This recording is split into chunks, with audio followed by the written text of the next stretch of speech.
Hello and welcome to And the Runner-Up Is. This week on the show, we're talking the 1981 Best Actress race at the Academy Awards, where Katharine Hepburn won for her performance in On Golden Pond. But why did she beat fellow nominees Diane Keaton, Marsha Mason, Susan Sarandon, and Meryl Streep? We'll explore all this and more today on And the Runner-Up Is.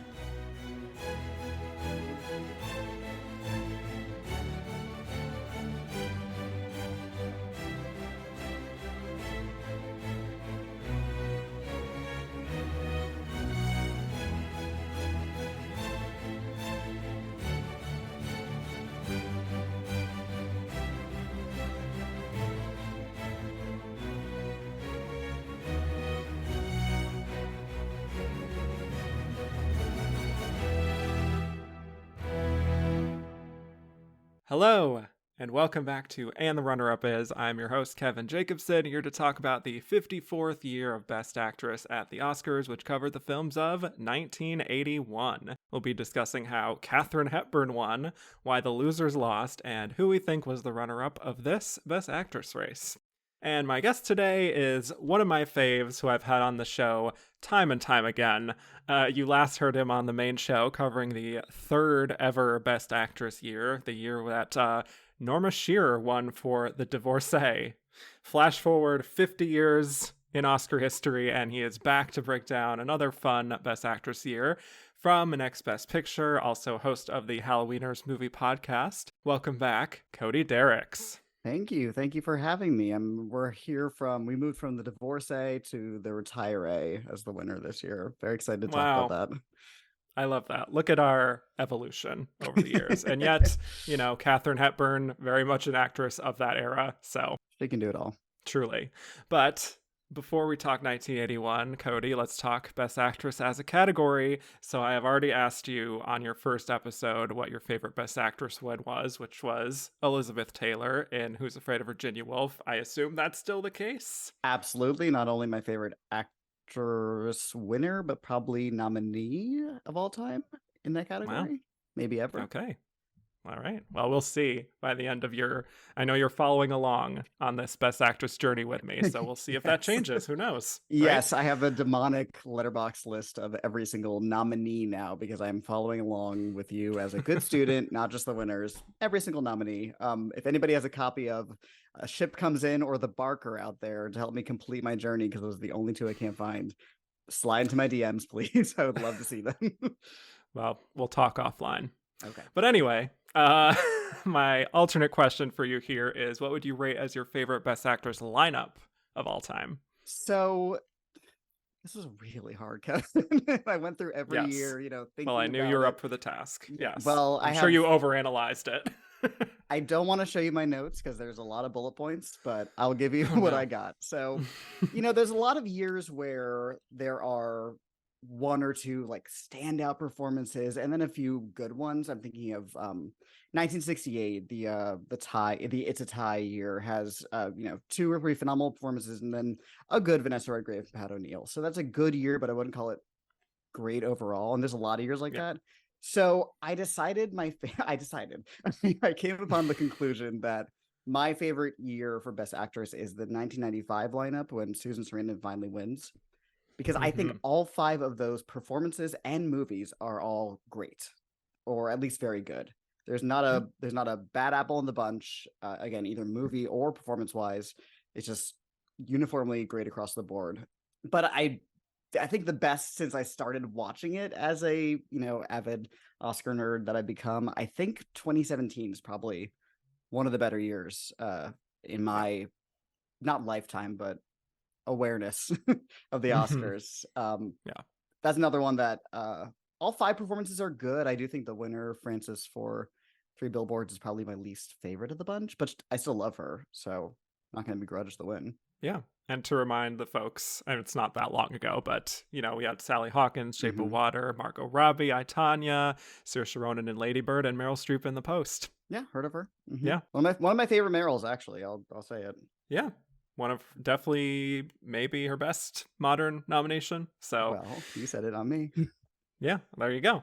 But I also, though, yeah. I am very excited for your episode on this past year because there's a lot of topsy-turviness with the To Leslie and Mr. Armis. So there's a lot of Mr. Armis. there's a lot of Yes. fun stuff to talk Michelle about there. Williams, is she leader supporting the Kate Michelle rivalry-ish, even though they weren't like fighting, Fierce but like, rivals. online, it was a lot to go through.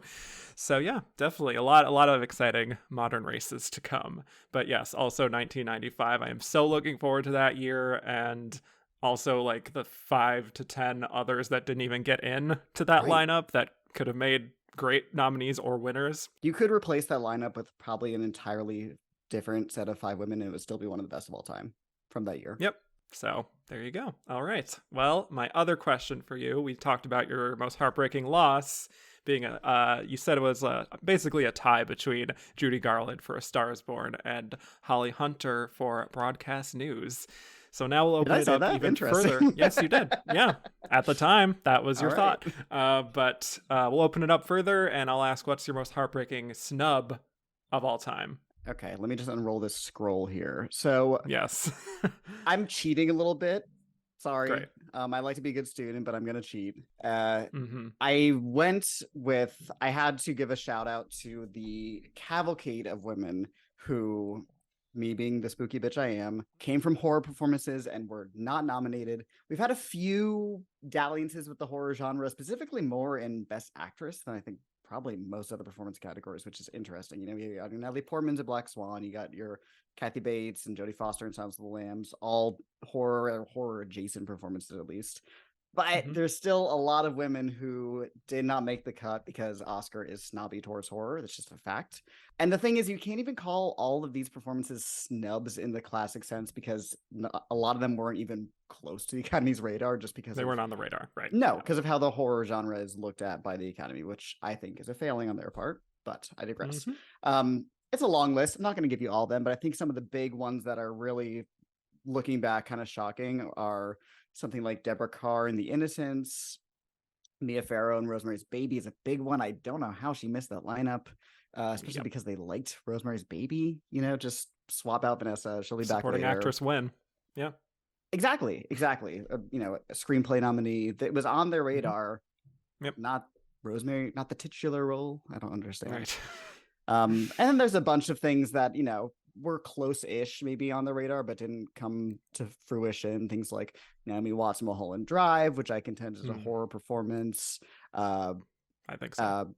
Obviously, Toni Collette in Hereditary. Everybody's waiting for me to say that. Lupita Nyong'o in Us, who I was really pulling for that year.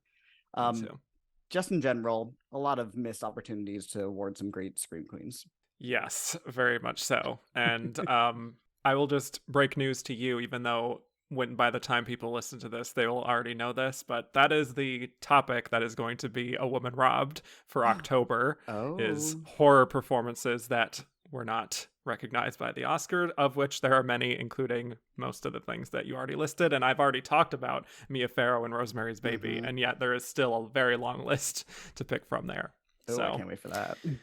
Oh, yes. Yeah, you would really think that by this point in our society that we would be able to appreciate films of different genres and recognize the value in horror, especially the direct emotion that comes from horror that is really channeled through most of them and kind of do overlap with most the dramatic performances that get nominated, except they sometimes have a supernatural element to them, and that's just somehow a bridge too far.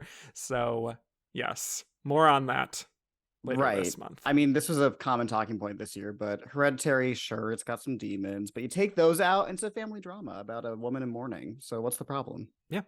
And yeah, right. I've heard people compare that to like Ordinary People in the sense of like a family truly going through trauma. Ordinary Demons. Yep.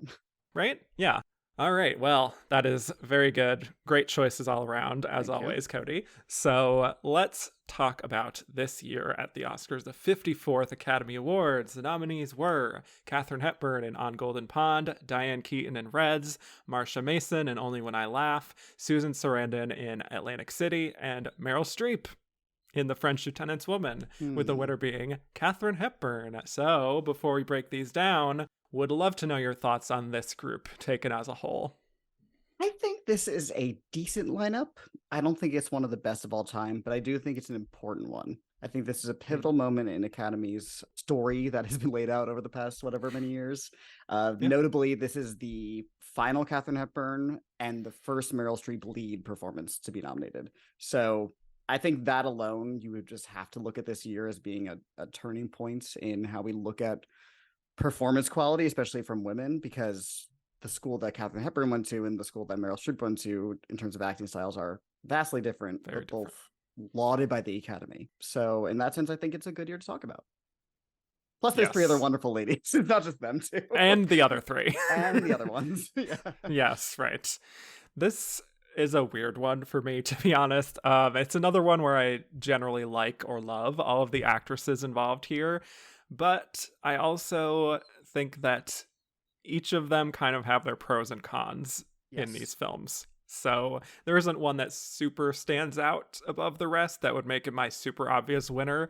So I might just decide on the spot later on who I would pick as my winner after our discussion. Who knows? But He's an undecided voter, folks. at this point, yes. A lot of familiar faces, you know, Katharine Hepburn, as you said, Diane Keaton, a little bit in the afterglow of Annie Hall, Marsha Mason continuing this hot streak she's on, even though it stops here, but still. And then you have Susan Sarandon landing her first nomination, sort of a welcome to the club sort of thing, maybe. And yeah, Meryl Streep, the institution herself, who is going to take up space in this category and on this show for years to come. But yeah, I've mentioned before that I do like these kinds of years that have a little bit of past, present, and future in them. And this, I think, is a really great example of that. And, you know, with hindsight, I think Marsha Mason has definitely fallen by the wayside in popularity compared to the other four here, but really solid bunch. All of them doing like wildly different things, so it is very much an apples and oranges for me. Excited to see where this conversation leads us. I also feel like I've seen a lot of discourse around some of these performances that are like they either love or hate. And it's just like a lot of like passion either way. So, you know, either way, when people listen to this, they'll be like, what the hell are they talking about? Or like, yes, finally I'm affirmed in this opinion. I love the pressure I didn't know would be under about the French Lieutenant's Women, no, and only when I laugh. Yes, just speak your truth. That's all I can say. Yeah. Yes. All right. Shall we jump right into it? Let's do it. All right. We are starting with Diane Keaton in Reds. So we have Diane Keaton, again, returning relatively quickly, about 4 years later, with her follow-up nomination after her win for Annie Hall. We'll be checking in on her again periodically in the next few seasons, but this was a big one for her. She's removed from Woody Allen at this point. I don't know if removed is the right word for it, but, you know, distanced. Departed. Yes. The last project they did, of course, was Manhattan in 1979. She won't be back with him at all in the 1980s. And now she is romantically linked with Warren Beatty, who casts her here in Reds, which is his very ambitious passion project about the story of John Reed, who was a journalist and war correspondent during the 1910s. And he took a particular interest in the Russian Revolution, very much in support of their social revolution, which led to him becoming a communist activist in America. And so the film tells his story, Warren Beatty playing him, and Diane Keaton plays Louise Bryant, who was a fellow journalist who gets involved with John Reed and his causes and also gets involved with him romantically. So the film is just all about their partnership, their working relationship, their romantic relationship through all these experiences in Russia and then back to the US. And there are many trials and tribulations that happen along the way, including some infidelity on both their parts, such as her affair with the writer Eugene O'Neill, played by Jack Nicholson. So, Cody, I know this is a big one to start off with. Also, I looked this up because I was curious, just a random trivia fact for you. This is actually the third longest nominated film in this category ever. Yeah, in 95 years. 195 minutes. So Gone with the Wind and... Yeah. Oh, dear. What would the other one be? Well, I'll give you a hint that it's been covered already Oh, on this Ryan's show. daughter. Ryan's daughter. Yep. Yes. Both over What 200 fun. minutes. Yeah. Anyway, tell me your thoughts on Reds, on Diane Keaton and her performance here. This movie, oh, what a picture. I cannot What a picture. believe, truly, I cannot believe this got made in the way it got made when it got made. Because you got to figure we are maybe not the height of the Cold War, but we're approaching the thawing, the end of it, Mr. Gorbachev and all that. And Yep.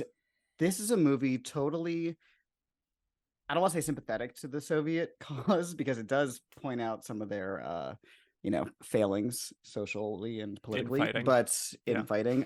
But it is so able to look at these people as great thinkers, regardless of political ideology. And obviously their ideology is so important to who they are, but it doesn't judge them in any sort of typical like American in the 80s/late 70s kind of way that you might think it does. And this movie is so intelligent. There are so many high-minded leftist intelligentsia talking points woven into the story of great struggle and people longing to express themselves in any way possible. And the thing that I think makes it brilliant is that it ties that kind of left brain viewpoint into this emotional, beating heart, romantic story. And I think that's where Diane Keaton really comes in to bring a level of importance to the story that isn't there at the beginning when like Warren Beatty's character is just a political thinker and is giving these speeches and spouting off these one-liners at dinners. She really grounds him in a way, and that may sound kind of very heteronormative, very like male female, like the woman tames him, but I think what the movie is going for is to kind of show that if you're a great political thinker or somebody who's politically involved or even just an intellectual, if you don't have an emotional wellspring from which to look at the like purpose of humanity, which is to connect with others, then there's really no point to what you're doing politically, because then it's just cold words on a page. And Diane Keaton kind of is the fire that gives him, even if he doesn't know it, a purpose to keep doing what he's doing. And that's to better humanity, which is what the point of politics is at the end of the day, even if it so rarely seems like that. And I think her performance is so interesting because it's, when you look on the page at what this movie's going for, Diane Keaton, especially what she's done up to this point, feels like a kind of strange choice for this character. She's better known for things like Annie Hall, and again, to your point, the Woody Allen-ness of it all. And to put her in this very talky, intelligent, not that her movies before weren't intelligent, but it's operating in a different wavelength of intelligence kind of movie, is a little bit surprising. But I think she totally nails it. I love her in this movie. I think she has this energy to her where she's not afraid to just spout whatever's on her mind. And especially towards the beginning of the movie, that's a bit untamed sometimes. But you got to figure it's because she's playing a woman in the early 20th century who so rarely is given a chance to even say a modicum of what's on her mind. So she takes every opportunity she can to just let loose with her thoughts on whatever's around her. And I think what's also most important about her character is that she's not somebody whose liberation or progressiveness is unlocked by Warren Beatty. He doesn't give her that gift, because the first thing you see her doing is she's in this art gallery and it's kind of avant-garde photography. And one of them is a nude drawing or painting or photograph, I wasn't quite sure, of her. And she has no problem with this, even though her to be not seen again husband does have a problem with this. So she's already, the term I would use in this time point is liberated. And Warren Beatty, they kind of just guide each other towards a more defined liberation. And this performance is great. I love this movie. I love Diane in it. I think she's wonderful. Yeah, I mean, I will just affirm that and say I also love Reds. I think it's such a wild swing from Warren Beatty, especially, again, to do that in 1981, just wild to me. But yeah, I think it's great. I find that even though it's over 3 hours, I think it's so well paced on top of all of that you just said. I think the inclusion of the real life interviews with people who knew John Reed and Louise Bryant is also a smart choice, especially to show how like everyone kind of has a different perspective on them. Like everyone had a different story. And I think it makes all the narrative of the film that much more active to me, and just shows how like everyone's perspective is, who knows? Like we can't know. We weren't there. The people who were there can't even agree on exactly what happened. Like the only people that know are the two of them. And so I don't know. I just find that to be such a fascinating approach to like making a historical epic. And I think both of Beatty and Keaton are doing an approximation of what their characters may have been like, but all they can really do is just find some kind of emotional truth there, even if it's not perfectly accurate to like history. And yeah, for the character of Louise, she just has this sort of a restless spirit almost that I think really works with Diane and her sort of flighty sensibility. Like, again, she has no patience when her husband is like making a big deal about her posing nude. And that's such a great way of establishing things, like you said. And she cares about like ideas and bigger concepts. Like after she meets John and they are debating things and she's like, marriage, like how can anyone believe in marriage? Like she's just past all the conventional stuff and she is just eager to learn and be part of something. But in the beginning, it's like she's still kind of shackled to that old way of doing things because she comes from a rich family. You know, you can sort of see in her very nervous glances that she's just very eager to impress John Reed, but also it's not like she's pathetic or anything. Like she knows what she wants and it's him. Yeah. And it feels like an evolution for me from that kind of adorkable phase of her career or like the contemporary woman era, right? Into like a different kind of mature, like adult character that I can imagine was a challenge for her. You know, I don't think this came super easy to her, but I do think she did accomplish what was asked of her. Right, because looking forward off the top of my head, I can't really think of another part she plays that is similar to this, both in terms of actual character and the content of the film. You know, the interesting thing about Diane Keaton is that you're going to check in on her once a decade at this point because she gets one nomination in the 70s, 80s, 90s, and 2000s. And every single one of those movies... I'm so sad that streak was broken, by the way, in the 2010s. I was too. What a bummer. But all those movies, Annie Hall, Reds, Marvin's Room, Something's Gotta Give, are all going for something pretty different. I guess you could kind of say her character in Something's Gotta Give is almost like a grown-up Annie Hall, but otherwise, the other two performances are nothing like any of the other ones. You know, Marvin's Room is this Hallmark Channel cancer drama, and it's interesting to see the things she does with her career because, like I said, I don't really think she goes back to this energy unless I'm completely missing something, or at least not anything that the Academy went for. Yeah, not on that level, I don't think. Yeah, and I love that sort of staircase scene she has in the beginning where she's like, look, I'll go to Greenwich Village with you, but like, I want to know what as. Am I your girlfriend? Am I like your concubine? Like, what am I? And it's, again, more of that restless energy from her, which just feels so natural to Diane Keaton. And also, it makes it feel to me like they are equals in this. It's not just her just like simping over him, right? Exactly. Like they're equal partners, and she's gonna assert herself right at the start and just get ahead of whatever weird emotional romantic sort of entanglement that's gonna happen from here that she knows is pretty much inevitable. So I do love that it does sort of foreground her being equal to him in that way. There's another version of this movie where she's absolutely supporting, where it's just the Warren Beatty show, just this portrayal of this great man doing things completely of his own accord with no other perspective at home. And the movie completely avoids that, pretty ahead of its time in that way, actually, because we're still struggling with that. The movie starts with her. She has a scene before we see Warren Beatty because she, like I said, it starts in that art gallery, and then she goes to this club and sees Warren Beatty speaking. So in that way, the movie starts and also ends with her. So she kind of is the bookends on this man's life, at least in terms of his historical relevancy. Yeah. To me, it does feel like she is the window into this story. And sort of in the same way that, like, Faye Dunaway is sort of the window into Bonnie and Clyde for me. Yeah. So there's something about Warren Beatty where it's like, maybe we can't fully access his emotions. Maybe we're always just going to watch him from afar. Yeah. At least in these two. I really love the scene where they're at, endless meetings on meetings on meetings in the movie. On the page, it looks quite boring, this film, but it is really invigorating. Many talking in rooms, yes, you know. Exactly. Lots of men in suits yelling.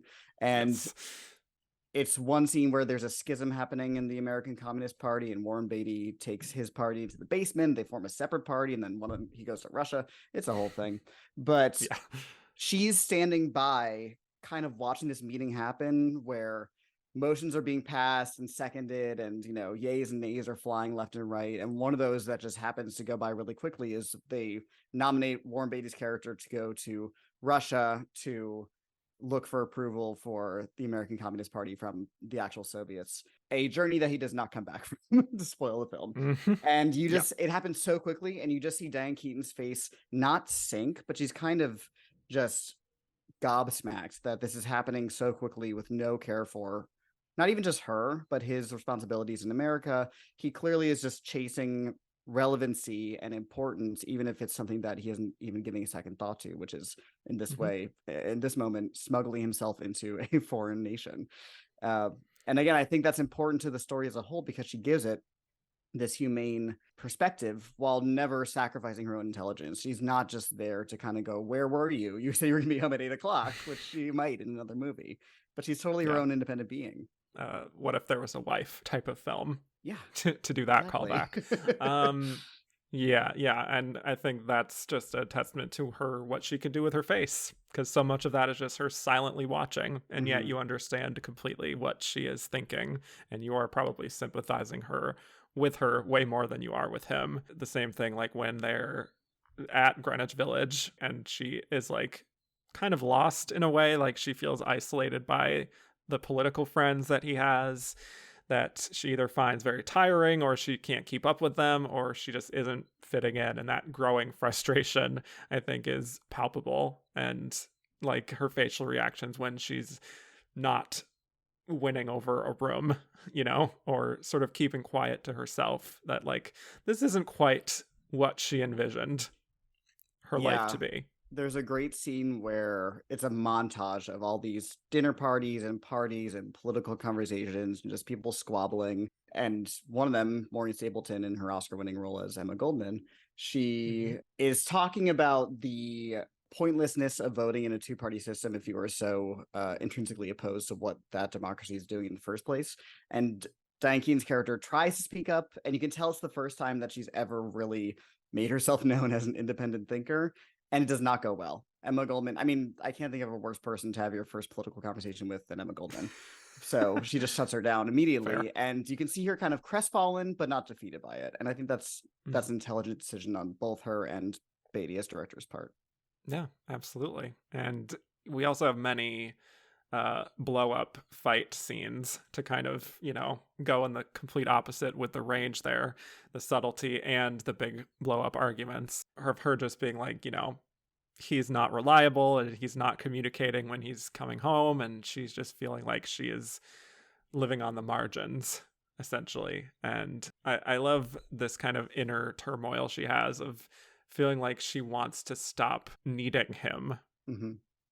And I do think that there many shouting matches over the course of the film are quite impactful, and you can feel just from her that she is just tired of being kind of second banana to him, and she wants to be part of this, but she also wants to fight for this relationship, or else she wouldn't be as upset that she is.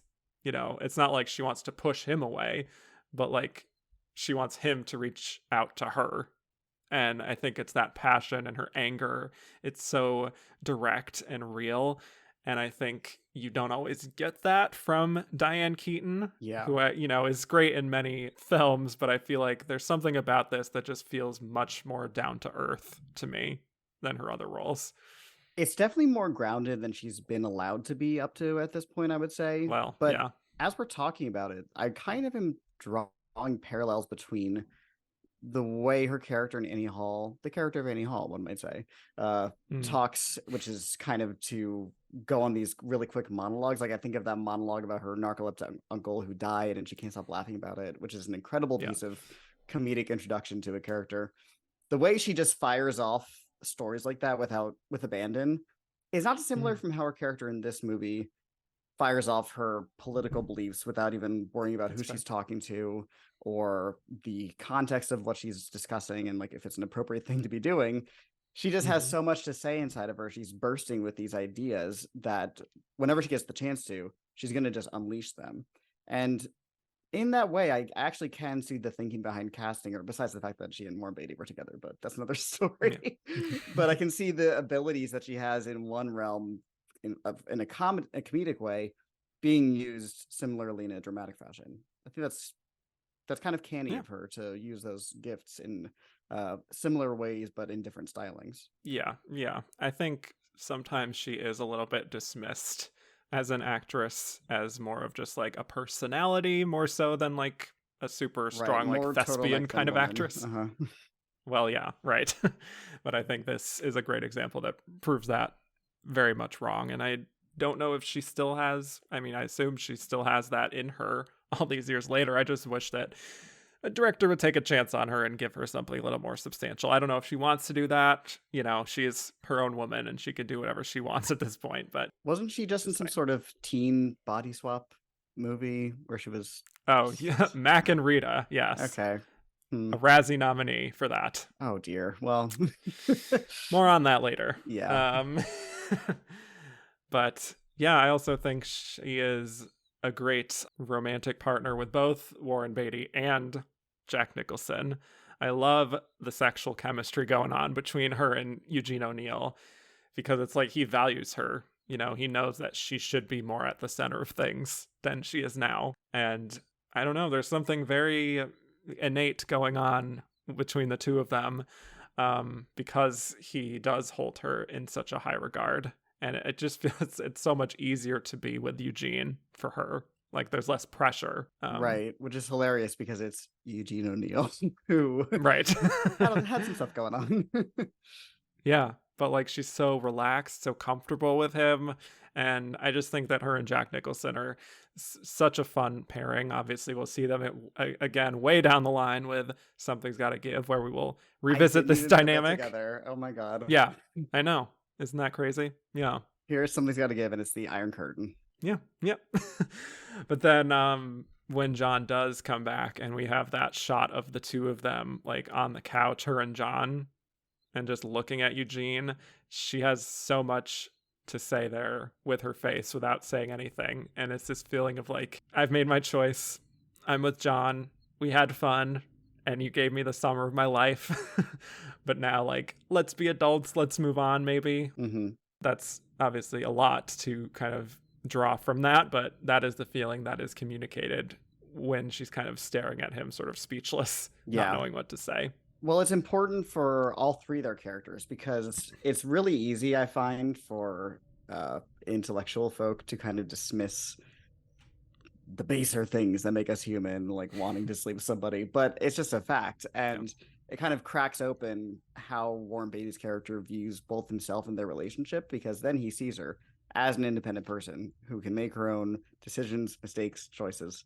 And it's pivotal for them looking at themselves as equals rather than the dynamic at the beginning is kind of Diane Keaton's character chasing Warren Beatty. There it is, Diane Warren. Chasing each other around, and she's kind of, behind him, at least sociopolitically standing, and that cements them as more equals, even if it doesn't always feel that way, at least from Diane's perspective. Yeah.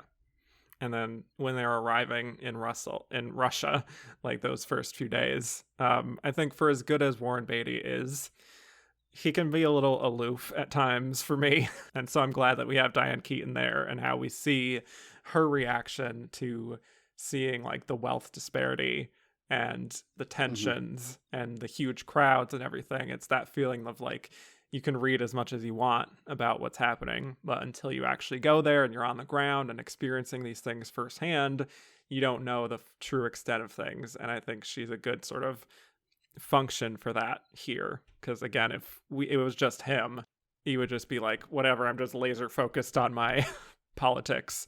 But with her, it's like she's kind of seeing the bigger picture of it all. Right. And she's the one that goes back to America and is espousing what she saw and talking about the reality of the situation rather than what they're reading on the page. And she does it wonderfully.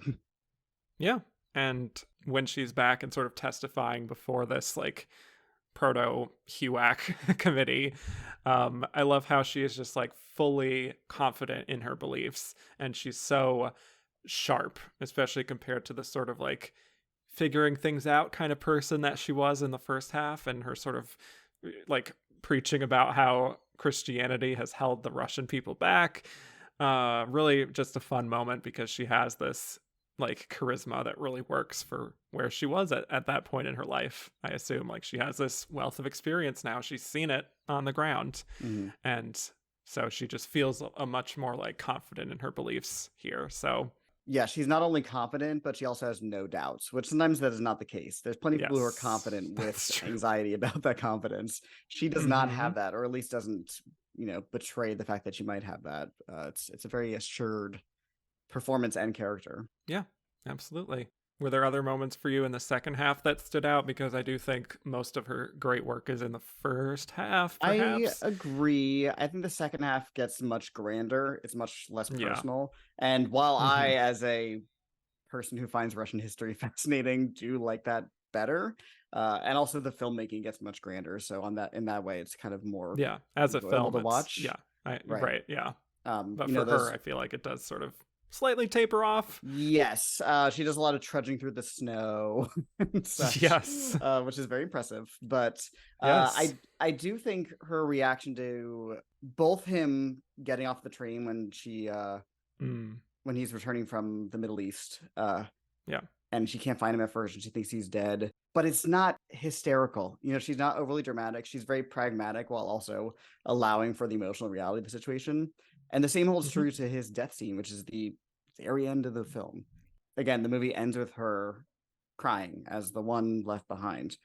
But it's not, she's not rending garments. She's not shaking nurses. It is not overly hysterical. It is totally lived in, both in the reality of the character and the reality of their relationship, at least as depicted in the movie. Yes, completely. Just to go back to that reunion moment at the train, I think that is so beautifully played. And I do think part of the reason for that is she mentioned something, Diane, about how they had to do that scene like 50 times. Okay. Because of Warren Beatty being kind of a tyrant about that, and for not just that, but most of the rest of the production. But I think what she accomplishes there is just this beautiful, like, a sense of relief, and also a little bit of anger too, that like she was even put in this position of having to do this in the first place, maybe. But yeah, all of that towards the end is just really beautiful, nuanced work that eschews any kind of like hysterics and like traditional Oscar Beatty type of thing to deliver something that is true to Louise Bryant, And so I think she is very much in service of the film. And it's a performance to me that doesn't seem like it's engineered to get her an Oscar. I agree. Sometimes I appreciate. Right. I mean, I think a lot of the ensemble of the film is working in tandem so well. And maybe that's a product of all these takes kind of grinding down any ego that these actors may or may not have. But regardless, the end product is very uniformly impressive. I mean, this movie gets 4 acting nominations in all 4 categories, and all of them are well-deserved. Yeah, and 12 nominations overall, and I can't quibble with any of them, truly. And Warren Beatty's win for director, so... A little weird that Sondheim wasn't nominated for Best Score, because it's Sondheim, but it's also not a very showy score, but I digress. Yeah, I forgot that was the case, that he did the score here, until I was like, oh, hey, Steven. Yeah, hey. Yeah. One of his few movie scores, yeah. Yes. Anything else on Diane or Reds or... It's just a great movie. Russian history is very fascinating and very simple, very straightforward. Yeah, super digestible. I wrote down one of the lines that Jack Nicholson's Eugene O'Neill says to Diane Keaton's character. I think their first scene is just the two of them, when she's just kind of going off about something politically. He says, "Are you just making this up as you go?" Which I think is interesting because I don't think she is, but I do think that her political sensibilities are malleable. They're not fixed, which I think can't necessarily be said of Warren Beatty's character, which to me is a sign of greater intelligence if you're able to look at your own beliefs and change them up based on context and relevancy. So I think that's kind of a key into her character in that one moment. Yeah. And also to portray that in a way that does not feel wishy-washy. Yes, exactly. Right. Exactly. You She's know, not flighty or right. anything. Yes. Flip-floppy. Yeah. So good job, Diane. We won't see you again until, what, 96? We'll see you in Marvin's room. All right, let's move on to our next nominee, Miss Marsha Mason in Only When I Laugh. Mm-hmm. So now we come to the end of the Marsha Mason run. This is her fourth and final nomination. Again, pretty big deal that she was able to get 4 Oscar nominations in 9 years, all in Best Actress. And this is her third nomination where she is performing in a film written by her husband, Neil Simon, adapting his play, The Gingerbread Lady, which coincidentally happened to star Maureen Stapleton, by the way. Oh, interesting.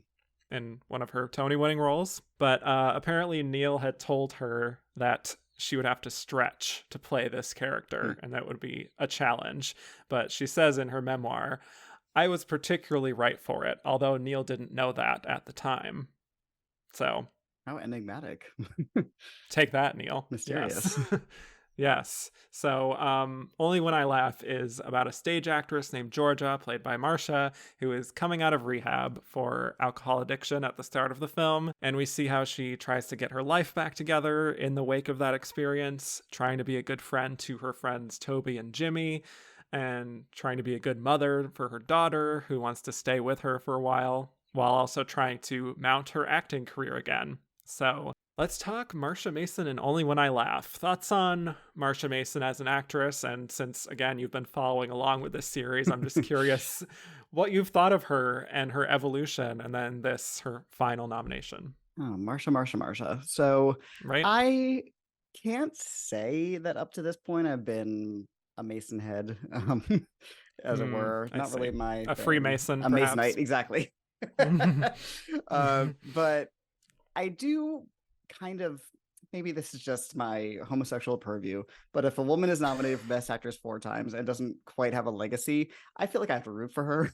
I feel like I have to be there for her, even if I don't find much of her work engaging. I think her 3 nominations before this are lesser, perhaps, in the grand scheme of this category, especially something like Chapter 2. It feels like totally just a completely lazy nomination.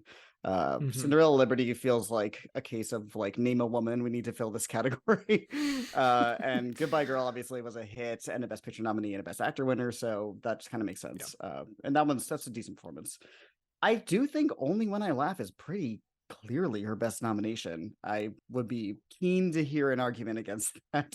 I know it's not a super well remembered movie and it wasn't even really well liked when it came out, but I think what she's doing here is pretty great. The movie itself is good. It's not amazing. It's probably upper tier Neil Simon. I'm not really a fan in general, but I think there is an honesty there that breaks through the kind of acerbic, like, New York wit of it all that is constantly, and as somebody from the East Coast, it's hard to get rid of that. But I do think that she brings a level of reality is not the right word. It is a very grounded performance, but I don't know if it's totally based in reality because, again, she's constantly tossing out these one-liners that are defensive, obviously, but so are all the other characters in the movie. I think the brilliance of her performance, and this is a performance I do enjoy, comes in the way that her alcoholism is played. You don't see her take a drink until about an hour into this hour 42-hour movie, maybe even longer. So up to this point, you're just hearing about what not a monster she was when she would drink, but how frustrating she was to deal with and how she doesn't remember a lot of what's going on and how she wasn't healthy. And she was, constantly joking, but also kind of not really herself, obviously. And when you see her finally get drunk, that all kind of makes sense as a criticism up to her at that point about her addiction, because she is not slurring her words and stumbling all over the place. She is very vivacious. She comes alive, and she's already a charming character up to that point, but she's making more and more jokes, and they're very cutting. They're very clever, which, again, you would not think of, at least in the way that Hollywood portrays alcoholics would be the case. In this category, seen a lot of alcoholics. I'm sure you've noticed a lot of ladies who love their drink up to this point. Yeah, I just think this is pretty great work from an actress who I'm otherwise not totally impressed with, which might mean I'm grading on a curve because I I'm more surprised by this performance. Low expectations. Yeah. Low expectations. The movie Mm-hmm. is not anything, flashy in terms of its filmmaking. It's more of an acting showcase and a writing showcase. But I enjoy this performance quite a bit. I think Well, she is pitiable without being pathetic, and also relatable without sacrificing the more brittleness of her character. I agree with that. I think, yeah, Marsha Mason hasn't always been my favorite actress either, but when she is good, she's good. And I Mm-hmm. think this is good work from her. It's clearly a big, big showcase for her, more so than probably any of her previous nominations. And I do think she does live up to the task. The film itself can trend into being a little too sentimental TV movie for me, but she really invests herself in this. And it's funny, there's a moment later in the film where her character mentions to the James Coco character that when she grew up, she wanted to be like Susan Hayward. I noted that as and when, well, Kevin. I yeah, wrote that and when down. she said that, I was at first, I'm like, okay. But then I was like, actually, yeah, this kind of makes perfect sense because this is such a Susan Hayward character. Like, drinking problem, Absolutely. messy personal life, redemption. Like, it's right out of the Susan Hayward playbook. Yeah, I thought that line was very self-aware. I also wrote that down because it was very Yeah, much it was exactly. like a little trivia fact for people like us. Right. And I do think it kind of extends to her performance too, where there's a boldness and an openness, and she really goes for it. And, I'll take it a step further and say Only When I Laugh is like a classic Susan Hayward movie title. Yes, it is. Like, it fits right in with like Smash Up, the story of a woman, which could very well be the title of this film. And it would be like, yeah. Was this filmed on location inside a woman's soul? I didn't see that in the IMDb trivia, Arguably. but yeah, Yeah. one might say. Yes. I find her to be pretty compelling here, even just from the very first scene where she's like talking and it's like in shadow and we don't see her at first. And she's talking about like the experience of drinking, how she likes that more than the drinking itself, Yes. which really speaks to like her sort of longing for friendship and love and wanting to fit in, and drinking is kind of the avenue to open herself up more, even if she doesn't fully realize how much that affects the people around her. So like even in that first scene, like I said, her in shadow at that rehab clinic, I think she has such a conviction and like a weathered quality in her voice that you feel the gravity of what she's been through, even if you haven't seen any of it at all, which I think is just a credit to her like vocal abilities. She's such a great projector. Like, Yeah. you can really tell Yeah. she comes from theater. And I think she also brings that like a theatrical kind of drama that is fitting of her being like a stage performer. So for me, that's why her presence here works more than in those previous nominations for me. So I would agree with you that this is her best of the Right. four. I mean, it's obviously the only one of her nominations where there's not a male lead co-star. James Caan is nowhere to be found Right. here. So it Mm-hmm. allows the spotlight to shine completely on her. And maybe this is projecting or something, but it kind of feels like she can sense that. She can sense that this isn't a moment for her to display as many of her abilities as possible. The script is very juicy for an actress. There's a lot of stuff in here that most actors would love to play in several movies, Yep. and they're all in one. There's a drunk scene, there's crying stuff, there's comedy, there is a scene of her rehearsing a play, so she gets to be theatrical in one scene. It's really a gift of a script. But she doesn't take it and do the obvious thing with it at all times. Kind of like Diane Keaton. She's kind of taking what on the page you can totally see the bad version of it, and is making unexpected choices with it, which I think is the kind of thing that gets you an Oscar nomination. Yeah. I mean, this on the flip side for me of the Diane Keaton role is that this does feel a little bit more engineered to get her an Oscar. Well, yes.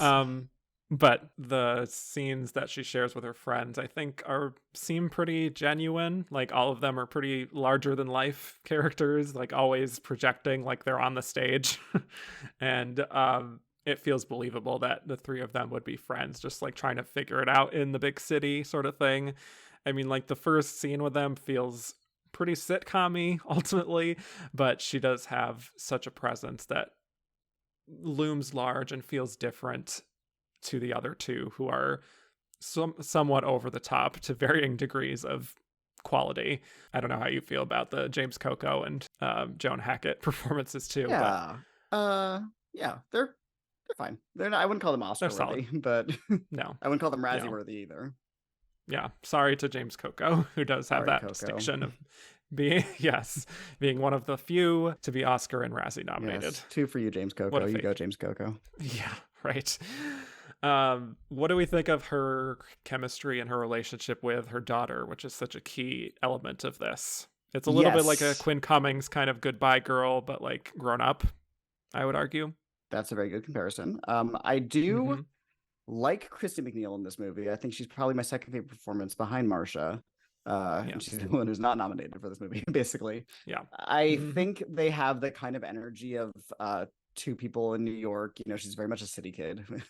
And you can tell they're the kind of mother and daughter who are like, we're more like sisters than mother and daughter. And there's even a scene where it's giving Gilmore Girls. It's giving Gilmore Girls. It's giving Stars Hollow. There's even a scene where Kristen McNichol is like, let's pretend to be sisters and we're going to pick up Kevin Bacon in this diner. So wild. That's a fun dynamic, but it also kind of feels true to form for a daughter who has an alcoholic mother and has had to deal with that, but it's not gotten so bad that she's estranged, where she's seen her mother in all, and again, we don't see this happen, so we just have to go off based on what the characters are giving us in performance and anecdotes, which all plays well. She's seen her mother in the worst places any adult could be seen, you know, mentally and physically, and it's your mother, which makes it even worse. So it kind of feels like there's a remove of the I'm your mother-ness of a mother-daughter relationship. You know, they're much more like a team than there's not a hierarchy here. And yeah, I think they work well together. I enjoy their scenes together. But I mean, through and through, this movie is the Marsha Mason show. The few scenes where she's not on screen are totally skippable. Yeah, you just want her to be on screen the whole time. Yeah, and she does get to show so many different shades of herself, like in the scene that she has with her ex who calls again, and she has like these nerves of like, am I really going to do this? Like, am I going to reunite with this guy? How's this going to go? And then ultimately it's like, I'll just see where it takes me. And she just plays it cool with him until he reveals that he wrote a play about their relationship, which, by the way, this is where once again it starts to feel autobiographical with Neil Simon being like, listen, Marsha, I wrote chapter 2. It's about our relationship. And I love when she kind of tells him off and is making a scene about it. And I don't know, it's just fun to see her in that like tell off terrible men mode and like being serious but still playful with it, with the way she's like, yes, I'm making a scene, but hey, I'm still rehabilitating. Like that sort of energy, I think, is just, it fits her very well. Yeah, this is a well-tuned performance for her sensibilities and a character that,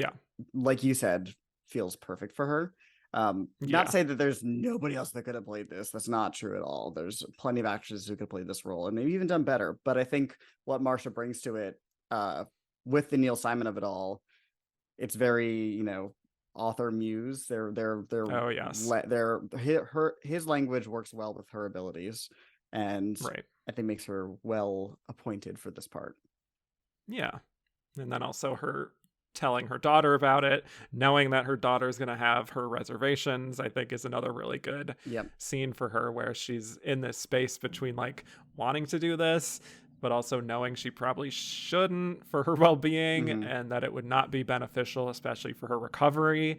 And yeah, I can imagine that Marsha was really channeling some real feelings about like filming chapter 2 with the added layer of this script also being from Neil Simon.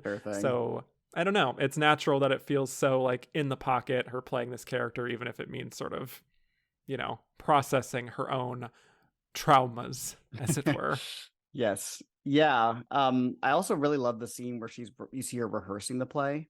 Yes. Which doesn't seem like a great play. Seems kind of whatever. But you see her abilities, her dramatic abilities, her character's dramatic abilities. And it's, again, the meta / internally meta layers of she's playing a version of herself, which seems like a bad idea, but that's just me.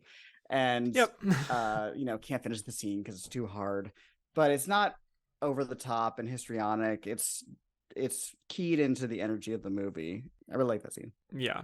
And when the other scene where she goes to the rehearsal and is clearly maybe thinking about rekindling this relationship with him. And then, of course, his girlfriend shows up, who I assume she didn't know about.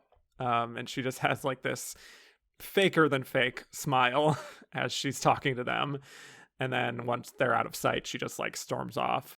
Another scene there, I think, is a great showing of her wanting to keep up appearances of everything's fine, but then finally letting it show in private how she really feels. And when she does take it out on David when he goes back there, and saying like she's upset like without saying that she's upset specifically about him having a girlfriend, I think is pretty impactful, because she is clearly saying one thing but meaning another, and she's just like, again, trying her best to not let it show. And that, I think, is one of the last scenes before the movie takes a turn and she does take that drink, which takes it in a whole other direction. But I did want to just note that, like, up to this point of her having that big unraveling moment, she does put in the work here. Yeah, that whole sequence with David bringing the girlfriend to rehearsal and then saying, "I'm sorry that upset you," it really sets off this great sequence of all these awful, not even life-threatening things or horrendous things happening to her, but just little things piling up and piling up and piling up, which lead to her taking that drink. She has this David girlfriend situation at the theater. Her Joan Hackett friend is going through a divorce suddenly. James Coco gets fired from his play. And then even the things like she can't get a freaking taxi, like just these little things that build up to her getting so frustrated that you can tell she's like, I could really use a drink. And there's even a really corny moment where she walks past a bar and sees the bar and kind of goes, no, like it kind of turns away. That's very Susan Hayward right there. And it really is. Yeah. Then she has this great phone call with what's supposed to be her doctor, but turned out to be some sort of, I assume, receptionist at this rehab center, where she's crying on the phone, but it's in public so she doesn't want it to be too, out there and well known. And she's a public figure. She could be recognized on the street. And she has this great moment where she's frustrated and crying, and she goes, "You know what? Fine. I'll be fine. I'll be okay." And she just kind of swallows that fear and just pushes forward.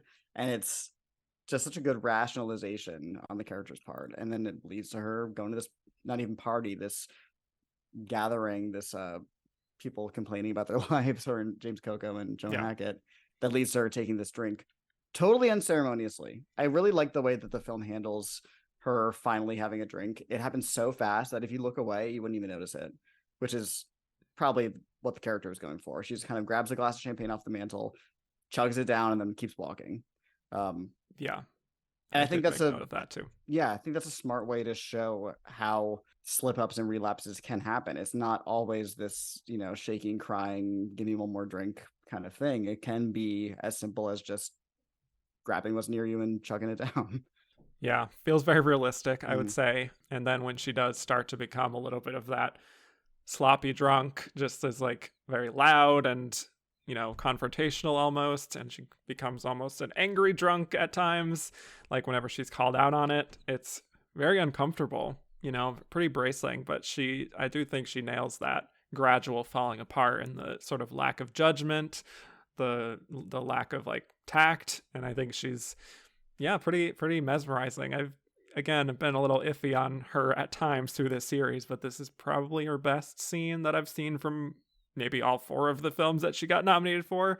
So a really good showcase for her, and a scene where she is taking a lot of risks, which I don't always see from her at times. She tends to play most of her scenes pretty expectedly, but like still good enough. But this is a scene where it's like, okay, now we know why she was the right person for this part. For me. Right. And again, it's, I don't want to say brave, but a daring choice to not be falling over sloppy drunk, not like a Jessica Lange on American Horror Story kind of character. It's very much not too much on Jessica Lange. Sorry, no. I love the woman, but Ryan Murphy puts her through it. Jessica Lange catching strays. We She'll haven't gotten to her yet. She'll be just fine in next year. Next week. Yep. But it's very I don't want to say subtle either. It's very just true to life. It feels like somebody getting back on the proverbial horse and slipping into all their old tricks. You know, she's making acerbic jokes. She's trying to get a sing-along going. She's having mood swings. She can't stop saying how beautiful her daughter is, but she's not tumbling over the ottoman. She's not slurring her words. She does throw her drink accidentally at Joan Hackett, but it's one brief moment. And even later when she, goes to a bar and she's having this complete relapse, she's still not stumbling all over the place, which kind of speaks to the abilities of alcoholics and addicts to not hide their addiction necessarily, but to live with them. And I think that's high functioning. Yeah. Thank you. Exactly. I think that's a well observed thing, and it would be so much easier or more cinematic or more maybe even more satisfying as an actor to go bigger. But I don't think that serves the purposes of the character or the script. Right. I completely agree. And she also doesn't, make it funny at all. Like it does feel, even though she is having like this, like she seems like she's just having a good time at this party and even at the bar, she's kind of having a good time. It's also kind of like, oh no, it does feel very like she is off the deep end, as it were. And when she does go through that and she gets beat up in the alley, it's just really, really tough. And her, calling her daughter after that and like still trying to make it seem like she's okay and like also apologizing for some of her behavior and not really knowing how she's going to explain to her tomorrow what exactly happened, I think is another really strong scene for her. Good phone acting. I was going to say, she gets two classic Best Actress phone calls in one movie. Right? So good for her. Surefire way to get nominated. Yeah, and she just seems very plugged into what this person is going through and the hopelessness of it all. Like, again, it's very obvious showcase material for her to really chew into it, but she does a really good job of making it feel believable and not too much just like I'm playing an alcoholic, and this is what an alcoholic does. Like, she's playing a person who has a disease, I do think it gets a little hokey by the end, to be honest. Yeah, but it's Neil Simon. What are you going to do? Yeah. Like when she tells her daughter, like, I want to be you when I grow up, that sort of thing is just like, okay, let's calm down, Neil. But no more girls. Right. Yeah. Still, I think it's a great showcase for her. I think it is her best nomination. And so, Marsha, I'd say you went out on top of this one. I agree. Obviously I'm sure we'll talk about this later, but it's disappointing how Hollywood, especially back then, treated women of middle age, and you can kind of see why she didn't continue much after that, because there wasn't, one might say, much for her to do, unfortunately. But like you said, I think she went out on a high note. Yeah, and also I just wanted to end with this. She said in her memoir about this performance, I feel my work in it is good, very good. We agree, Marsha. Yeah, love that self-confidence. I think more actresses should admit when, like, I was pretty damn good in that, wasn't I? One. Like, yeah. Enough of this humble stuff. Come Please. on. We've had enough humility. The age of humility is over. Brag. Yes. Bring on our divas. Yes. Please. That's what we're missing. Now more than ever. Now more than ever. Let's move on to Susan Sarandon in Atlantic City. So here we get our first of two introductions for this episode. Susan Sarandon is an actress who remains very active to this day. She was just in Blue Beetle, so like she's still doing stuff. She was? No. She was in Blue Beetle. She's in good for her, but also she takes a lot of roles. Yeah. I'm not saying it's like Samuel L. Jackson, but like she's in multiple roles a year. I didn't know she was in Blue Some Beetle. of which don't exist. Oh boy. Yeah. Yep. Anyway. But anyway, yeah, she has been, again, very active since like 1970 with Joe. She was in soap operas after that. She was in The Great Waldo Pepper.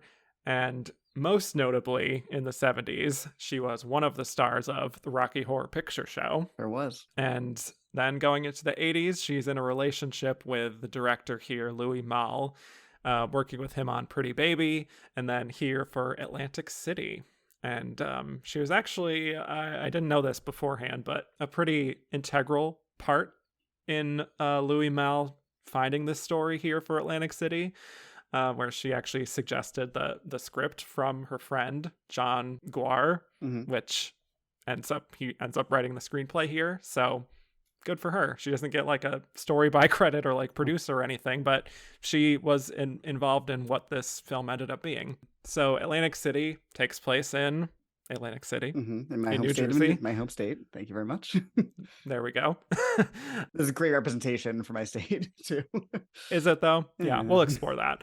So it centers on these two characters. One is Sally, played by Susan Sarandon, who's a waitress working at a casino who dreams of being a blackjack dealer, but her life is turned upside down when her estranged husband turns up at her door with his new girlfriend, who happens to be her sister.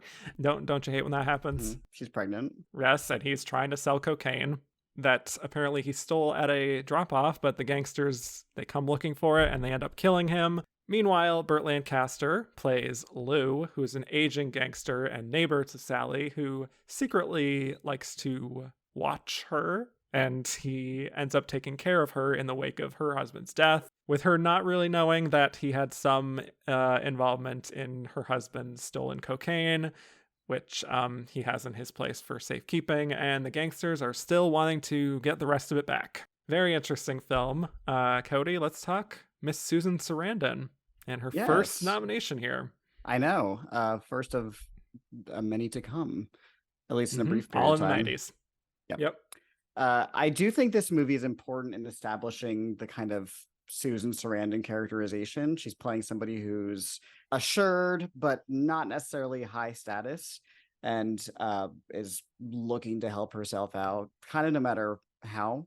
You know, she's a very feisty and brittle energy going on, which is necessary for the world she's in. She's in a casino in a dingier part of a beautiful state and is doing what she can to make it by. This movie's a this movie's an interesting neo-noir.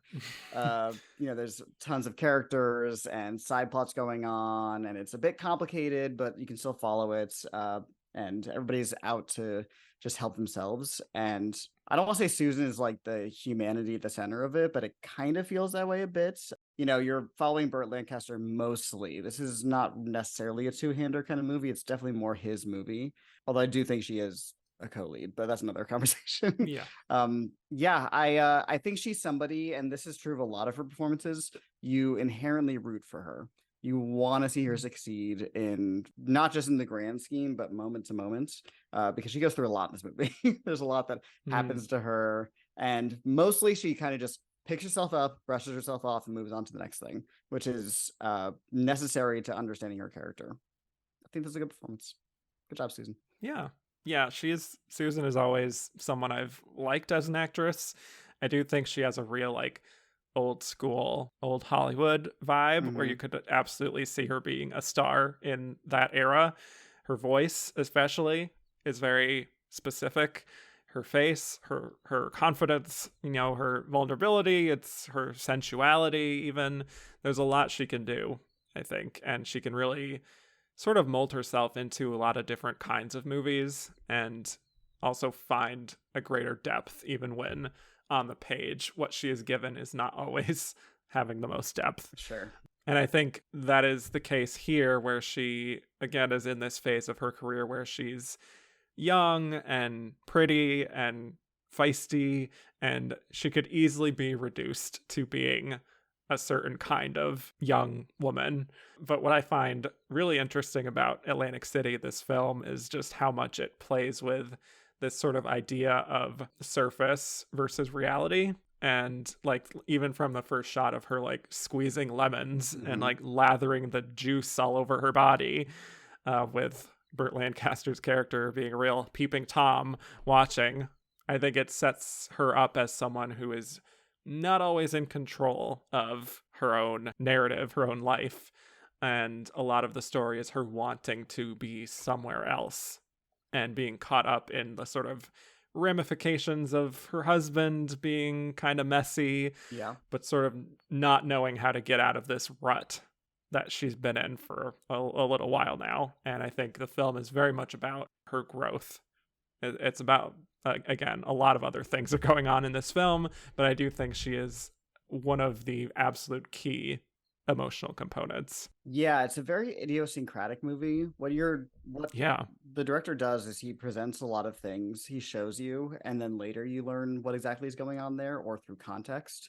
Like you said, the first shot of her bathing herself in lemons, you're not quite sure why she's doing that, but it is intriguing, and you want to get to know more about her because certainly she's got something interesting going on. And I think Susan is up for the challenge of being a lived-in character that still allows you a peek into her inner self, even if she doesn't want you to, which feels like, again, kind of the typical Susan Sarandon character. Yeah. I would say that all of her nominations are good. I think they're all good performances, and they all have a very distinct through line through them of independence and clear-headedness about their intentions. And I think this is the start of that journey for her, which is interesting, having seen all her other nominations before. Right. The scene, again, towards the beginning where she's just fed up. She's pissed that her husband and her sister are back in her life, showing up when she doesn't want them there. I think she just has such a great screen presence for characters like this, where she's like, I'm tired. Yep. Quit the bullshit. But she's not fully like cynical either. And I feel like there's a real hurt there that she feels when her cheating husband comes back and she's like, you screwed me over. It's like, I feel like one of her best assets is that sense of like agency, and also how she communicates that through her eyes. And she just has this really compelling look where, like, you know, there's a reason that she was cast to play Bette Davis in Feud. Like, definitely. You're just immediately drawn to her. And especially in this film, I think you can see like the resemblance of what Betty was doing in the 30s. You know, these kind of like broken, almost complicated young women, but also like, I'm going to assert my independence at a certain point. Yeah, she doesn't care about being liked necessarily. That's low on the priority list for her character. She has more important things to worry about, which feels true to kind of the ethos of this setting. You know, it's a very Dewey kind of get by town as depicted in this film, and which this movie, first of all, I have to say, looks incredible. Some of the best locations I've ever seen, because they filmed it in this amazing transient period of Atlantic City, going from old gangstery kind of era, which Burt Lancaster's character clearly represents and has affection for and nostalgia for, and is moving into this more sanitized future that would come to be, which is true of a lot of American cities. And she feels like totemic of not necessarily the new Atlantic City, but a different sensibility, maybe something in between those two things, where she has the energy to make it in the old Atlantic City, but she doesn't want to have to. She doesn't value that life, and she brings that kind of brassiness into the character, this need for something different, but not necessarily too different. If that makes sense. Yes, and I think that's part of why she gets into this complicated-ish relationship with Lou, Burt Lancaster, which I do want to definitely touch on because it's such a key element of the film. We see how she is starting to see him, as she gets to know him, as this sort of man of great influence and wisdom, you know, and someone who's been through it, even if that's not actually the case. But he kind of presents a version of himself that is that, and she sort of is like perking up and giving him more of her attention, which I think she's able to portray that switch of her being very guarded at the beginning, but then being like, like maybe this is someone who could help me get out of here, help me enter this new phase of my life. Yeah. Even though, like I said, I don't think she cares about being liked, she still does want somebody to notice her and see her as an individual rather than just a mechanism to get what they want, because she's dealing with all these men in her life, her boss, her husband, who are just seeing her as a means to an end, whether that's money, or with the boss seems kind of something sexual. But he sees her, and yes, she's a key figure in this complicated drug dealing thing that's been going on, but he also does see her as a person. And there's this great scene where she asks him to teach her things. He takes her out to this nice dinner and he's showing her how to properly, what's the word, like test a glass of wine. You smell the cork and all that, and she's enamored of this. She doesn't get to see this glamour, even though she's working in this on paper glamorous place, which is a casino, a smelly oyster bar, but still a casino. And she wants that connection so badly because all the connections in her life that we're allowed to see are either tenuous or not genuine or one-sided. And this is maybe all those things, kind of, but at least on the surface at first, it does not appear so. And it's something completely different for her. And you see her kind of light up with that possibility. Right. And I think she also takes that scene that could be very dicey where she is talking about how she sort of figured somebody was there watching when she's at the window lathering herself in lemon juice and telling Lou that. But she doesn't seem to indicate that she's entirely repulsed that he would watch her, which I think does speak to her wanting to be recognized and sort of appreciated for something. And when she stares at him as he is going into great detail of her nightly routine of him watching her all the time, a little unsettling, maybe, just how much detail he goes into it. But again, just like she's being seen. And even if you might quibble with like whether she would actually want to be with him after that, she does just have this openness and almost like an astonishment that someone actually appreciates her in some way. Yeah, I mean, I think it speaks to where her character is, which is important for the movie. I don't think the film is necessarily pointing at Burt Lancaster, spying on her as a romantic gesture in the absolute sense. I do think there is an element of like, she needs something, and even this will do that better than nothing. This will do. This is a super small thing, but it's something I appreciated, that she's not solely defined by her relationships with men, and how she also has this kind of protective relationship with her sister.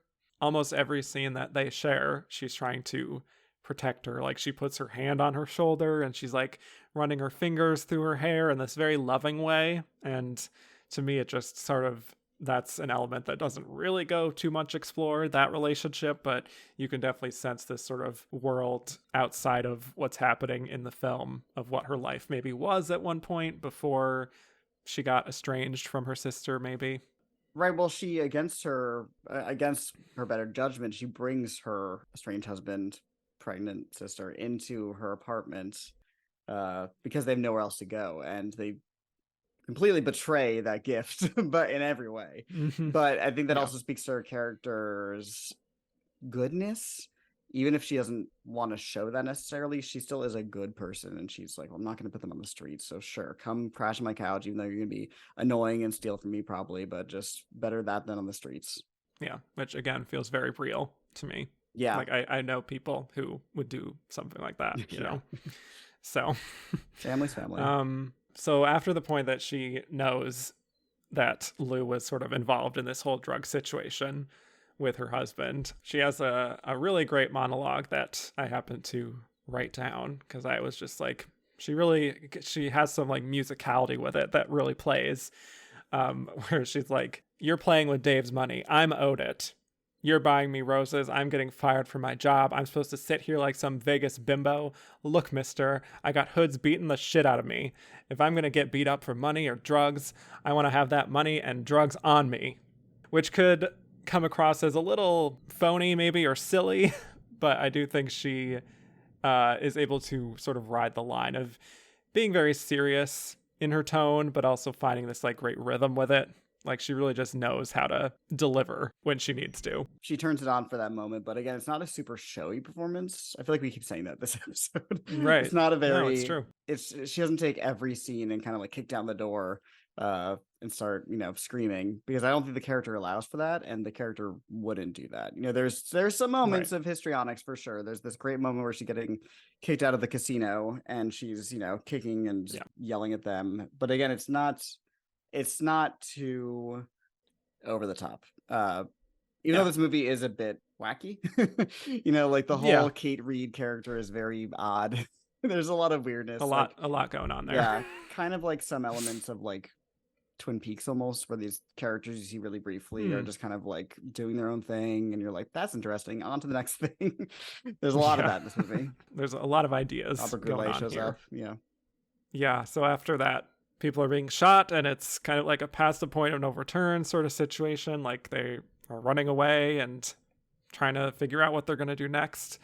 I like how towards the end, it's like he's just becoming increasingly self-absorbed. Yep.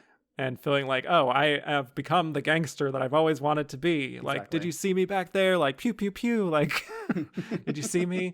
And she's just like, by the way, I'm fine. Like, not even checking in on, like, is she okay? She plays that sort of annoyance really well. Really, really funny stuff. But then towards the end, she makes the decision to, I was going to say the decision to leave. It makes sense because it's the sense of like, at this point, he just wants to be like, have me be his arm candy in Florida. And that's not what I want for my life. Right? Yes. And the look she gives when he's not looking, it just says it all. Yeah. You know, and she's like, I'm done. I'm going to see what else is left for me out there. Yeah, there's a great moment where she's leaving and she knows it's to not come back. She's going to take the car. And the illusion that she's setting up is, I'm just gonna go get us a pizza. You know, do you want anchovies? Yes. No, haha, I don't like fish. All that stuff. And then he finally says, "Oh, and don't forget to like dump the car." And it's very clear that he knows what she's doing. Right. She knows what she's doing, and she looks back at him with this look of sadness, but also gratitude, because her life is better now. She has the money, and I think it gets a little twisty turny. It's hard to keep track exclusively, but the guys that were chasing them at least are very much dead. So there's that, and it's a pretty great enigmatic ending for her character because you see her literally drive off into the sunset. You don't know where she's going. She mentions France earlier, so possibly overseas, which would probably be the best thing. Like they were a part of a murder, but you know she's probably going to be okay. It might be tough for her, and it might not come easily as she wants, but she's going to be okay. She's going to figure something out. Yes. Which is true of a lot of Susan Sarandon characters, even if they're driving off a cliff.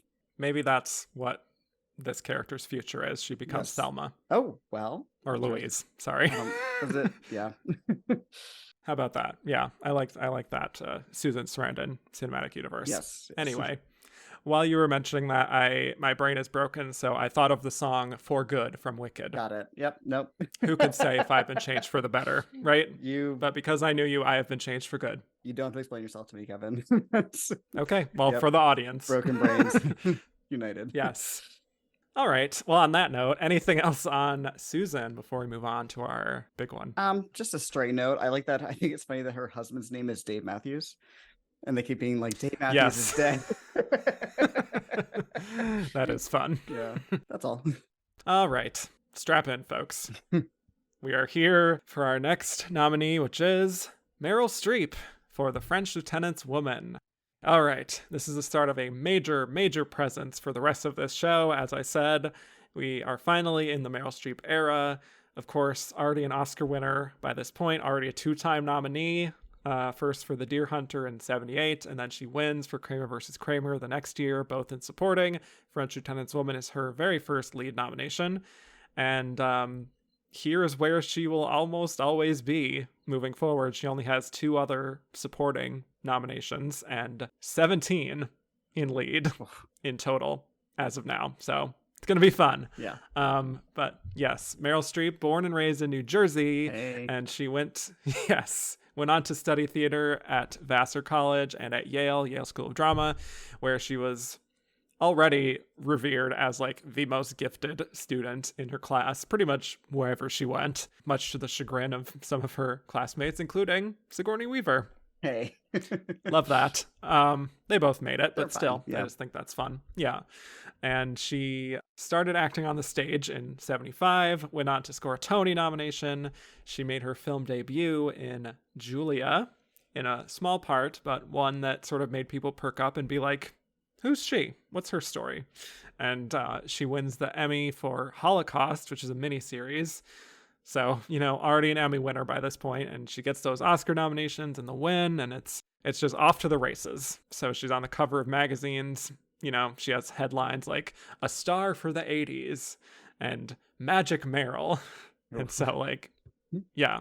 That one could use another pass, but yes. But then The French Lieutenant's Woman is her first big leading role in a feature film. So The French Lieutenant's Woman is based on a novel that was thought to be unfilmable, but the director, Carol Rice, a guy who I have come to understand that I do not care for, decided to give it an effort, and screenplay by Harold Pinter, and the film is presenting a dual narrative, where one is the proper story of The French Lieutenant's Woman about... I was just looking up Carol Rice's filmography, and I agree. I don't like this guy. Yeah, it's not good. It's not good. Yeah, I've been over it before. Morgan. Don't like. Isadora, not my thing. Yeah. But anyway, French Lieutenant's Woman. It is about a gentleman who falls in love with an enigmatic woman who has a shady past, set in Victorian times, and then the other half of it follows the modern day actors who are playing in this production of The French Lieutenant's Woman, and they are also getting into a romantic affair behind the scenes. So Meryl Streep and Jeremy Irons star as Sarah and Charles in the film within the film, and then as Anna and Mike, the actors playing those roles. So, Meryl Streep, hailed as the greatest actor of her generation, our generation, maybe of all time, depending on who you ask, maybe overrated, depending on who you ask. Tell me your relationship with Miss Meryl. And her first Best Actress nom here. Yeah, Meryl in general is one of those people I would say is good at their job. Everything she does related to her job is good. Yeah. She's very good at it. Also, I want to just say, I forgot, she does have a Tony nomination from the 70s. It's wild that she's not even come close to... I mean, she's done some Shakespeare in the Park, but she hasn't really been near Broadway since before her first Oscar nomination. I mean, she would... Not that I think she cares about this, but she would win a Tony Award just for announcing that she's going to be on Broadway. So let's, get a little closer to that EGOT there, Meryl, but I digress. Meryl Streep, what can be said? It is hard to talk about the past 50 years of film without bringing her up to some degree, because she just is ever present. The interesting thing about her in the context of the Oscars is that I'm not the first to make this observation. It's interesting how good her performances consistently are, and how many of her movies are not necessarily matching her quality. I look at her list of nominations, and probably like half those movies I would say I don't find very good, which is odd because she still is good in them, which I think speaks to her innate abilities that she can take almost anything and make it beyond engaging and memorable. I do think she, especially lately, has a tendency to sometimes go a bit too big regardless of the context of the character. I'm thinking of something like August Osage County or Iron Lady, but a lot of her work in the 70s I really enjoy, and then some of her smaller stuff lately, like I said earlier, I think The Post is one of her best nominations in decades. I think that's a lovely performance, and so atypical for her. The thing about Meryl and The French Lieutenant's Woman is that, and she would agree with me on this because she said it's probably her least favorite performance. I don't find it too groundbreaking as a performance in general, and maybe that's just speaking with an additional 40 years of watching Meryl performances, but I think I can see why voters at the time were excited about her energy in general and what she can do on screen, and were just eager to award her for any appearance. I do think this performance is interesting because, and again, having seen a lot of her work across the past half century, you can see a lot of her, I don't want to say worst tendencies, but tendencies in this performance. There's one scene specifically where she goes through pretty much all of her tricks. There's this monologue she gives where she's confessing how she got her titular nickname, the French Lieutenant's Woman. And you can see her do all of the things that she has been not necessarily criticized, but like have been pointed out about her. She has these little laughs. She has the kind of slightly open mouth. Her eyes are searching all over the place. She's breathing. She's touching her face a lot. She's kind of like looking. I'm doing it now on video, listeners. She looks down and kind of smiles to herself and then continues on with the monologue. Of course, she's doing an accent. So I can see all that stuff being very exciting in the moment. But, and this is not fair because we didn't have this ability at the time, it just reads as kind of a Meryl on autopilot performance. And that's just the stuff in the period scenes and the stuff in the 1800s, I believe, where she's playing this British woman.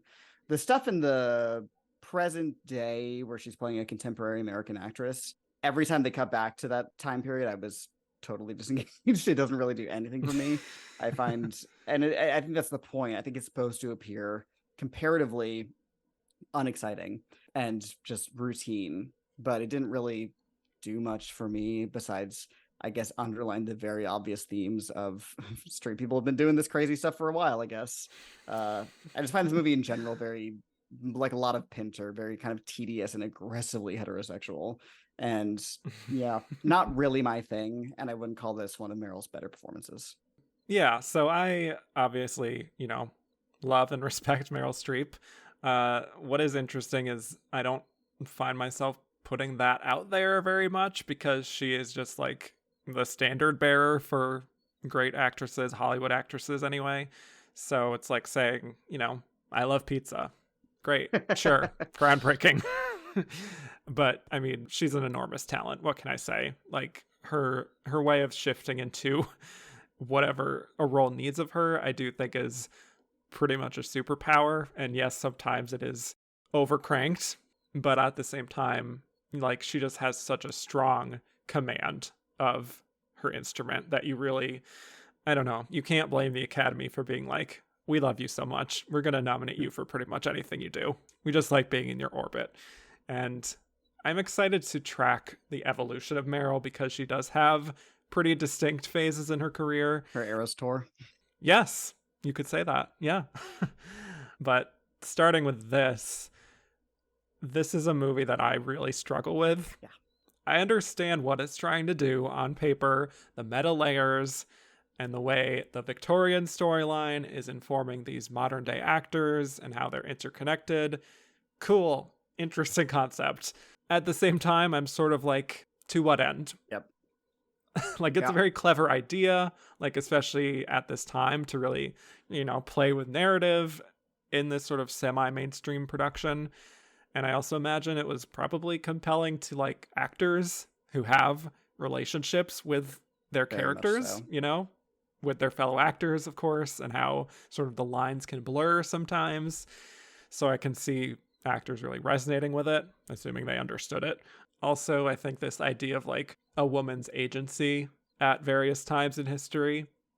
So there's a lot going on, and yet in execution, it feels very analytical to me, more than like a flesh and blood kind of movie. It feels like an exercise, Yeah, I had no engagement with this movie. I've seen it before, but it just did not. Nothing about this grabs me or strikes me as profound. Yes, there's the stuff between the 100 years separated narratives and it kind of showing how things change, but they really remain the same when it comes to relationships. But I don't find any of that really groundbreaking. I don't think I would find that groundbreaking in 1981. I think this is kind of already well trodden ground. And it took me, I will say, a few tries to get through this movie. I watched it in chunks. It was a tough one. I do think that part of it does affect her performance for me. I think it's solid work and she does what she can with it. She said that she wanted there to be like a sense of mystery in her accent, in her voice, to create like even more of an enigmatic quality to what her past was as Sarah. She's also said that she didn't know when Sarah was lying or telling the truth, which the filmmakers were apparently very happy about because it sort of served the story. Okay. I don't think it really helped her personally, probably not. But I do think you can see her desperately trying to imbue some kind of meaning in kind of both characters, but especially Sarah, that is intentionally being kept vague. Yeah, because I can see what she's okay. I can see what she's going for. I see the Yes. vision.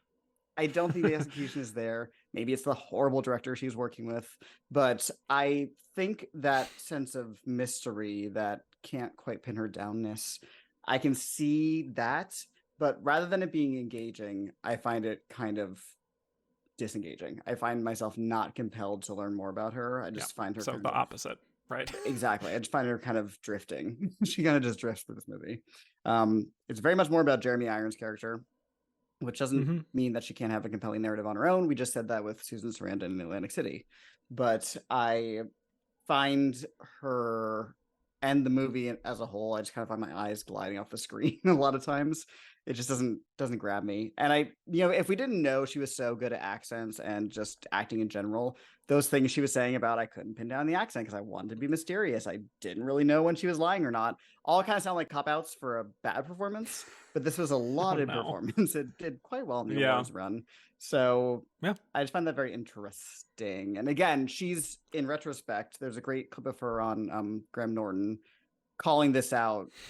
It gets pulled out of her, but eventually she admits that this is the one of the performances that she looks back on and goes, I don't think I really nailed that. The specific the wording she uses is, I didn't feel like I was living it, which I think kind of is what I would say too. And the things that she's saying are the accent and she doesn't know when she's lying.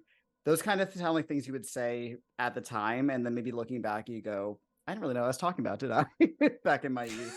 And again, I'm projecting on Miss Muriel Sure. Streep, but I Mm-hmm. do think I agree with her self assessment there. Yeah. I think I might like the performance a little more, but I think she does convey some of that hidden trauma pretty well. But yeah, for me, there's just not a lot of meat on the bone with either character, honestly. So it's a weird thing where I think she's doing what the film is asking of her, which is to be like more of a concept than a person, at least in the Yeah. Sarah storyline. But I don't think the film or her performance really connect with me in what it's trying to do. It's just very meandering to me. And I also think, honestly, and this may sound strange, but I sort of feel like if we were to switch the focus and invest more in the modern day actors who are just like on the set trying to make this film work, that might be a more interesting film for me to believe the reality of what's happening, because the film within the film stuff kind of just makes all of that French Lieutenant's woman storyline feel like it doesn't matter. Right. It does. The artificiality of what the story's going for does make you kind of care less about the period stuff Yeah. because it's just a movie, even in the characters' Right. world. Yeah. And there's on paper, this movie sounds fascinating. It sounds like something like The Hours or something like that, or Asteroid City, almost even, where it's characters playing characters and Yeah. talking about their performance. That's true. Because it makes you look at the Scenes from a marriage too. exactly. It makes you look at what's happening in the period setting and wonder if you're supposed to interpret it as the movie that the characters in the modern day stuff are actually making, or if it's a portrayal of that storyline without pretense of it being a movie. Does that make sense? Where you wonder if they're playing a character, or if they're just playing the character. And that's why it feels like an intellectual exercise for me. Yes, it feels and I'm just distracted by that. It feels much more interesting than it does compelling. Right. Interesting, derogatory. I just think it doesn't really quite grab me in any way. And every time it switches back to the contemporary stuff, it feels like, oh, we should check in with what's going on over there, right? I mean, it's been like 20 minutes, right? We should pop over there. Yeah. They say it's like a 3-minute scene, then back to hoop skirts. So it just doesn't quite come together for me. Yeah. I mean, there's really not a lot that I can even say about the Anna side of her performance, because it just feels like she's sort of just like playing herself, maybe, in a way. She's not doing an accent at all. She just looks very as is. Yeah. So like maybe this is like a tiny window into like Meryl's creative process. Like we see her really like studying everything and like wanting to look into the time period of why her character would say a certain thing and getting further context for it. But I also think there's a sense that she's like carrying herself with a sense of respect, but also a little bit of that light, sort of playful Meryl touch. So I don't know. It feels like a little bit more of a, again, insight into how she may be, more so than any of her other nominations, perhaps. I don't know. Outside of the personal life affair stuff. Mm-hmm. Yeah. So I don't have a lot to comment on with that.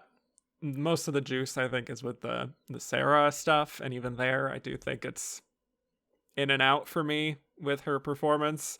We can certainly talk about the scene at the dock when she turns and glances at him with the hood up. Sure. Yes, and the wind whooshing through and all that. I think it's pretty evocative, I would say, just sort of isolated on its own. And it's like she has one of those stares, I think, that like if you're on the other side of it, like you're not going to forget that stare. Yeah, it's that sort of thing. It's an iconic moment in the literal sense, where it is a singular image that can encompass this character, and you don't get quite the movie sets her up as a mystery, and you get very little revelations of that mystery, but which I think is interesting, but does make her kind of hard to grasp and hard to be compelled to want to see more of, if every scene is just another mystery, because she then confesses how she got the name of the French lieutenant's woman, or whore, or whatever they want to call her, and then it seems like that may have not ever actually happened. It's a bit, there's some back and forth there, so it's just, she's enigmatic in the very definitional sense. Right. And so that part of it, even if she is quite convincing, at least for me, in moments as Sarah, and her sort of like furtive glances and whatnot, and her inner pain, I think, is felt, it doesn't hit as hard as it should, because on some level it sort of feels like a parody of like a period film. Yes, I agree. Right. And again, it doesn't help that we're obviously cutting back to the reality of it, but at the same time, it's like, even when you're watching it, it just feels like very standard sort of archetype here sort of thing. Right. It feels like, I don't know if that's on her or if it's just the script. It's like sub-watered down Dickens. It's just kind of not really, it does feel, I think you're totally right about feeling like a parody of itself, especially with the modern day scenes, looking back and commenting on it. It feels like people making observations about an Oscar bait movie, this period setting and this doomed romance and blah, blah, blah. Yeah. Going back to that big monologue showcase that you mentioned, when you watch that, I know you said that there's a lot of her tics perhaps in there and what she would be known for and criticized for. Do you think that that is a good scene for her in general, even if you do see those tics? Because for me, at least, she gets to actually do something for once. Yes. And I do think, I will say, I think she holds the camera very well. It's a long monologue and you are compelled. Even if there's very little variance that she finds, I think she's kind of on the same wavelength the whole time, which feels true to her character, but maybe not the most cinematically compelling thing I've ever seen. But her energy and her assuredness does keep your eye on the screen. That is, it's hard to want to look away. You want to see more of her, and it seems like a window into Jeremy Irons' character and why he's so compelled to her, because this energy she's putting out there, even if it isn't the most exciting thing, it makes you, it's compelling. It makes you want to keep getting to know her. Yes. For me, it feels like that is when the film is locking into place a little more, or maybe like it just feels like a different energy to me than the sort of meandering pace that we've been through up to that point. It just kind of feels like, oh, this is important. And she knows it. Important. And yes, even when some of the lines are a little clunky, like when she has that sort of revelatory moment at the end where she's like, I am the French lieutenant's whore. Yeah. It's like she knows it's the title of the film. It's very right, declarative. Yes, putting an exclamation point at the end there. But probably her best scene in the film ultimately, even if it is a little much. Ultimately, when we look back on it, this feeling of like wanting to be in control of her own narrative, that like even though she's broken the rules, quote unquote, of this very conservative society, it's not like she's going to seek their approval now. Right. Like, yes, that's over. She's just going to continue down her path. And for as tough as it can be sometimes for her, at least she has her freedom. at least. So that's something that she can sort of hang on to. I'm talking about Meryl here and the character. From there, I don't know if there's a whole lot for me that stands out from her. Not really. I mean, like I said, that monologue is on the same wavelength the entire time. Her performance kind of is too, which I can't say for sure if that is necessary based on the character. I can understand it, but it doesn't necessarily doesn't thrill me like I wanted to. Yes. I think for Meryl, it is a performance where it is very often calling attention to itself being a performance, but there are so many layers to it because it's Anna playing Sarah, it's Meryl playing Anna playing Sarah, and then it's like also sort of like Meryl playing Anna playing Sarah, playing a version of a woman that like is trying to enrapture this man. Right. Which is interesting, the layers on layers on layers. But it is hard to, at a certain point, you almost want to check out because you're like, who even are you? What are we doing here? Yes. So for me, it's a little too gimmicky to really give myself over to it. Like, again, she does a fine job with it, and she has some good stuff even like towards the end where like the scene where they have sex at the hotel where she's doing a lot with her face there and like navigating her way through that, and the ending I think is interesting where they're fighting and then like he throws her to the ground and then she kind of like laughs it off in a way. Like that's a very interesting choice. But I just think the sort of conceptual nature just gets in the way. It feels like it's just overwhelming her ability to get at something more resonant. I think they're trying to use this narrative device to illuminate, but it kind of does the opposite. Obfuscate. Oh, yes, thank you. Well, let's get to our winner. Here we go. Katharine Hepburn in On Golden Pond. So we've come at last to the end of Katharine Hepburn, her 12th and final Oscar nomination and her 4th win. Still holds the record for the most acting Oscars of any gender. And as she told Jane Fonda after her win, "You'll never catch me now." I love that. And she's right. No one has to this day. So last time we talked about Katharine Hepburn was for her win for The Lion in Winter back in 1968. So it's been a while. This is over a decade later. So in the 70s, she is making a few films, but she's venturing more into television. She does a number of TV films, picks up an Emmy, casual, and she does some stage work. And then around this time, she starts to develop a tremor, which causes her head to kind of perpetually shake, which is kind of what we see in the film. But she was sort of considering maybe bowing out at this point of acting on film, but she saw this stage production of On Golden Pond, became very interested in the film adaptation, and the rights to the production were purchased by Jane Fonda, who was hoping it could be a good project for her and her father, Henry Fonda, who she had a similarly contentious relationship with that we see in the film as in real life.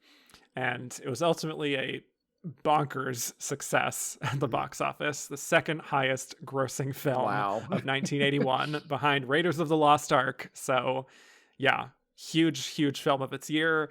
And it tells the story of Norman and Ethel Thayer, an elderly couple played by Henry Fonda and Katharine Hepburn, who go up for their yearly summer vacation to their cottage by the lake Golden Pond in New England. Norman is cantankerous. Ethel is very spirited, and they are visited by their only child, Chelsea, and her fiance and his 13-year-old son, Billy. And Chelsea has a strained relationship with Norman, but then she asks that her parents take care of Billy while her and her fiance go on a European vacation for a little bit. So after that point, Norman and Billy bond, which causes mixed feelings when Chelsea finally returns from her trip. So let's talk Katharine Hepburn here and her Oscar swan song. I don't know if I've even talked with you about Katharine Hepburn before. I don't know, but no. Last time I was here, she hadn't even been nominated yet, I don't believe. Yes, right. What are your thoughts on the great Kate in her 4th Oscar-winning performance Love here. her. You're making me talk about what I like about Meryl and then what I like about Katharine Hepburn. I love her. What else can you say? I mean, she's hot takes all around on this one. unlike Meryl. I do kind of, the things I love about Meryl are the opposite of the things I love about Katharine Hepburn. Where I think Meryl's abilities to completely consume herself and wrap herself up in a character are so incredible, especially in something like Devil Wears Prada, where she's creating an archetype essentially. Whereas Katharine Hepburn kind of was always playing Katharine Hepburn, but she's so damn captivating that you can't look away. Something like The Lion in Winter, where she's age inappropriate, accent inappropriate, doesn't make sense on paper. It's one of the best performances of all time. And it really points to the abilities of an actor to transcend what you think is required of them. And if they're just that good, that's all you need. And she's just that good. I think her track record with nominations is pretty fantastic. There's maybe like 2 or 3 that I don't love, but otherwise, she was turning in her best work at all points in her career. She has something of note in almost every decade. I do love the Oscar trajectory of wins on her first nomination and then just racks up 10 more nominations and then wins 3 in a row. Obviously isn't there to pick him up. Could not care less. Yeah. But I just love Oscar's fascination with her, and it seemed to be the more that she kind of turned her nose up at them, the more they wanted to give her statues. This performance is, like all of her performances, naturally compelling. You root for her. She's got a spunk to her that you just want to keep watching her. I wouldn't say it's the most groundbreaking piece of performance or film in general, even though apparently the Oscars and the general public in 1981 completely disagree with that take. But it's just nice to see her at this point in her career still, this is going to sound so I don't know, condescending almost, but so she's still got it. She's still committed to the emotional realities of the character. She's completely, you believe this woman exists. It's just a great watch. I think it's very obvious that she won more for sentimentality perhaps, or because of the film, or because it's very cute to have her and Henry Fonda as the lead winners. But I'm not really going to argue with the win. I love Katharine Hepburn, and I think it's a good performance. Yeah, this is an emotional one. I feel like one of those older Academy voters who's getting caught up in the sentiment behind all of this because it really has been it's just been a pleasure getting to follow her career through almost 50 years of movie history. Yes, she has some long breaks in between certain nominations, but it was just really cool to see this very eccentric, very idiosyncratic actress becoming a star, and because of her uniqueness and because of her talent, having these great leading roles in her youth, following all the way into middle age, Summertime, Long Day's Journey into Night, The Lion in Winter. There are very few stars, I think, who have that kind of great work offered to them, even into their 50s and 60s and 70s, and delivering on such a consistent level. And she is one of the rare few. And I don't know, just to see how she retained that spirit that she always had through to old age, and seeing that change in film styles, it's just been really fun to witness. So having said all that, when I put on Golden Pond for this week, even though I've seen this film before multiple times, I found myself getting choked up quite a bit with her scenes, especially, and just the vitality she has. Despite that older age, her energy is just so infectious. And I think with this movie, you could very easily look at it and say it's sentimental, it's cheesy, it's engineered to get you to cry, and all this stuff. And I think some of that is true, but I also find it to be very authentic at the same time. That bond that's created between her and Henry Fonda, and the sort of a warmth and also a toughness that she has with Chelsea. It's all very lived in, that it feels like I'm not even watching acting. It feels like a real family almost. And I don't want to get too far into this, but it does feel, when I watch Henry Fonda and Katharine Hepburn together, I see my grandparents.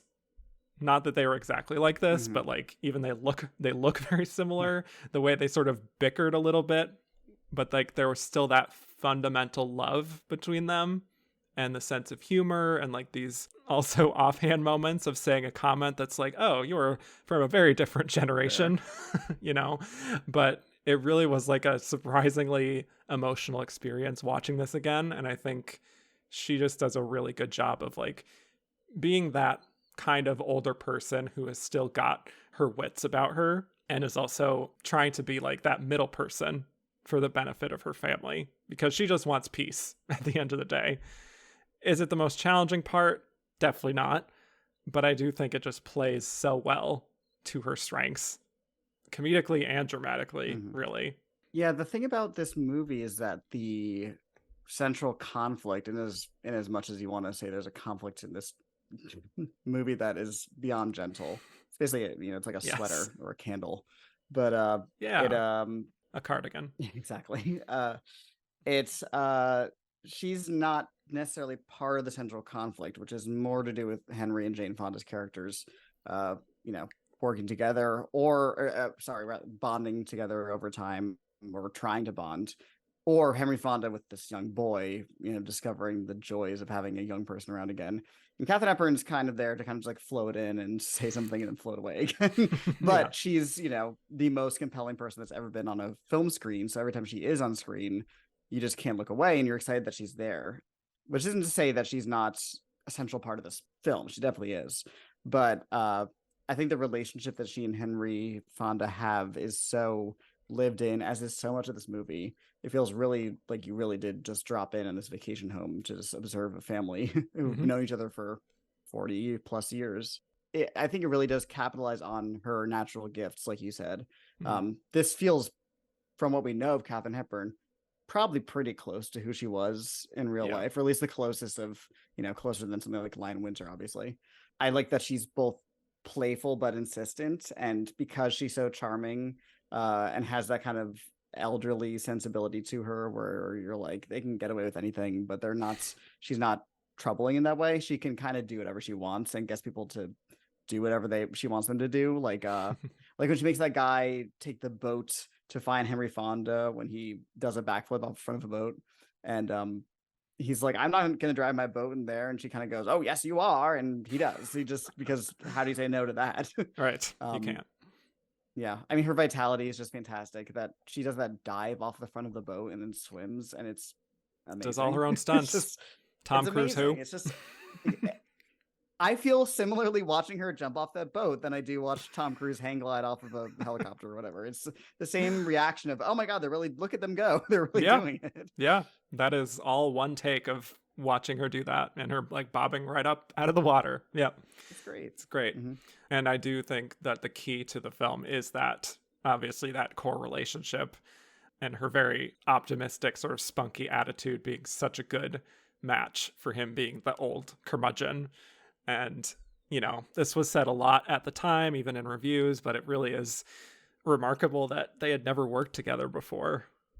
You Yeah. know, you can certainly feel like some of the same energy that she shared with Spencer Tracy, and I the had the fact same that, thought. Yeah. yeah, she loaned Spencer's old bucket hat to Henry to wear in the film, I think was probably a helpful tool maybe for her to like make that connection with him. It makes you wonder, if Spencer was still around, if he would be the one that they would get to do this. Although I know it was kind of a Fonda project, Yeah, it's a so package maybe deal, I not. think. But Yeah, yeah, it is. I had the same exact thought, where it's hard to watch this older couple together who have such affection and knowledge of each other and not think of Spencer Tracy. for sure. And I'm sure Katharine, like you said, was thinking the same thing. Oh yeah. And I just love that as a acting choice, as a story choice, that it's not like they're bickering in like a hostile way. Like Mm-hmm. there's still clearly a love there that's still there after all those years. She laughs at certain points when they're going back and forth, and she's like keeping up that sort of perpetual good nature because that's just her spirit. And again, it's like not in any way like a major transformation for her whatsoever. But she does make these like subtle choices that really do endear you to her character and to their relationship that's just like, this is why you're such a pro at this.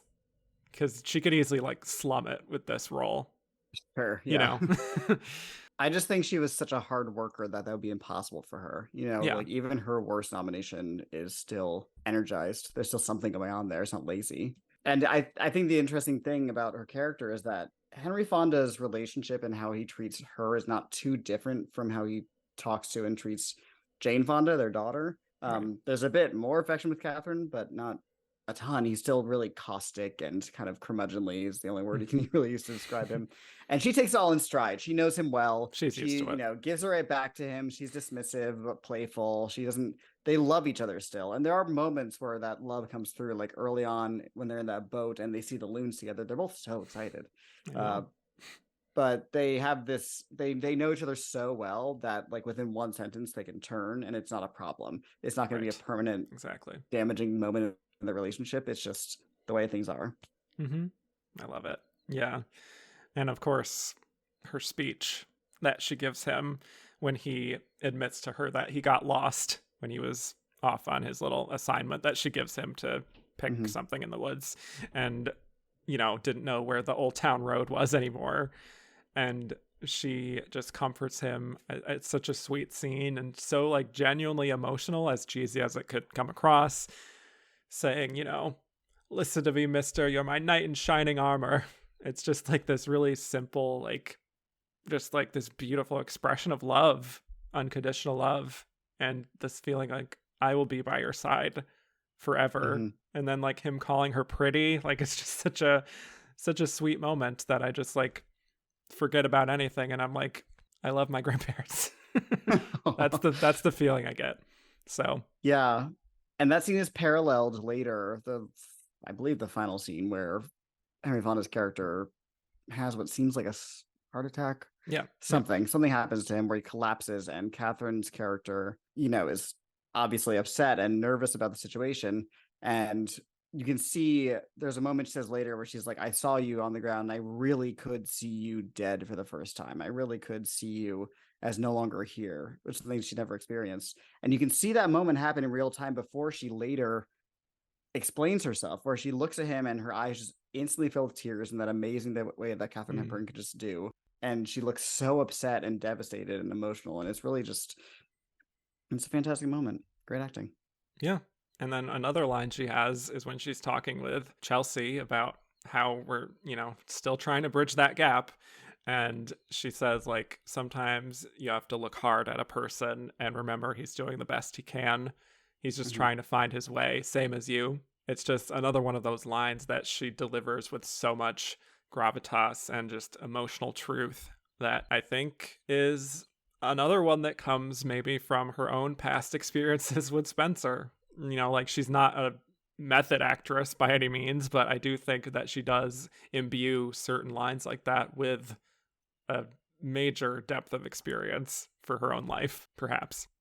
Yeah, I mean, I don't have as much knowledge on her as a person or an actor as a profession as some do, but I feel like she's somebody who probably would allow for her own personal experiences to inform the character without drawing attention to it. So yeah, like you said, I think the loaning of the hat is kind of makes that apparent that maybe she was looking at this from her own history with Spencer Tracy. Yeah, and it works. Some of her lines with Chelsea, I think, is like, you could almost do another film entirely set about the relationship with her and her mother, because that's she has like a very tough but fair sensibility with Chelsea.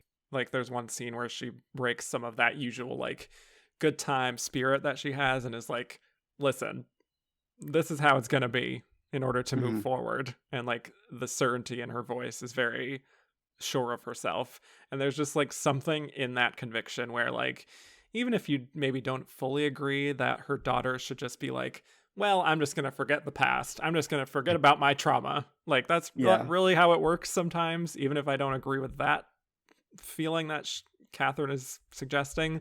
There's like such a wisdom and a life experience there that she carries where you're like, honestly, if I had like one talk with Katharine Hepburn, I think I would figure out my life. Right, Right? exactly. The wisdom, the knowledge, the assuredness, the Yes. confidence. Yeah. And she has a great singing scene all to herself, which is so fun that I forgot about. Yeah.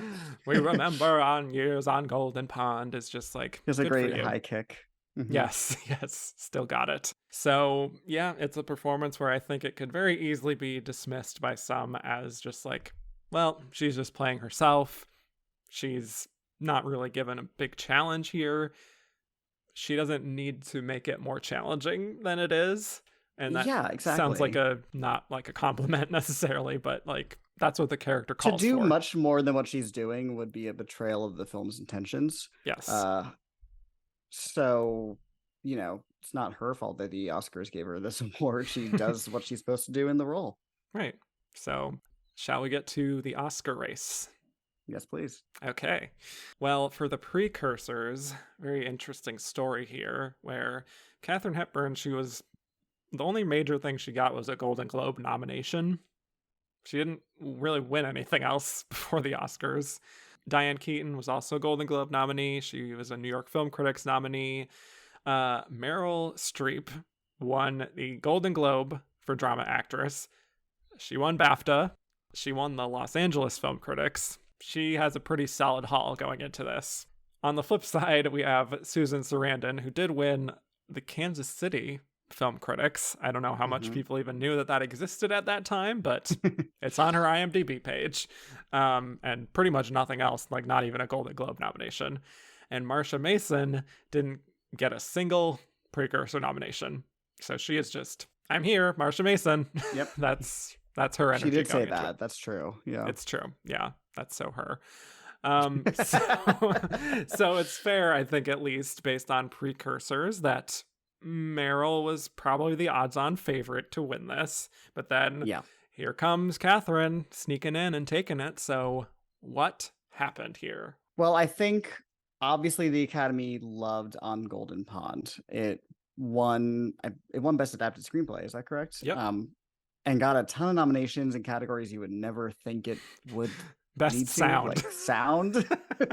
The loons, I guess, are very important. The bird calls, as it were. I think cinematography too. Like film editing. Basically everywhere it could have got in, it got in. If there was a song, the song would have gotten in. The song that she sang should have gotten in, actually, snubbed.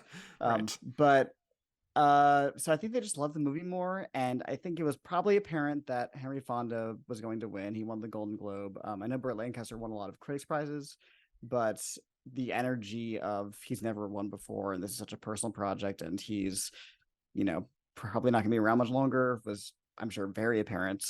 So I wonder if it was too much to pass up to not only reward Henry and Katharine, give Katharine the fourth Oscar, one final time. I imagine they probably had an idea that she wouldn't be back to the race very often after that, if ever.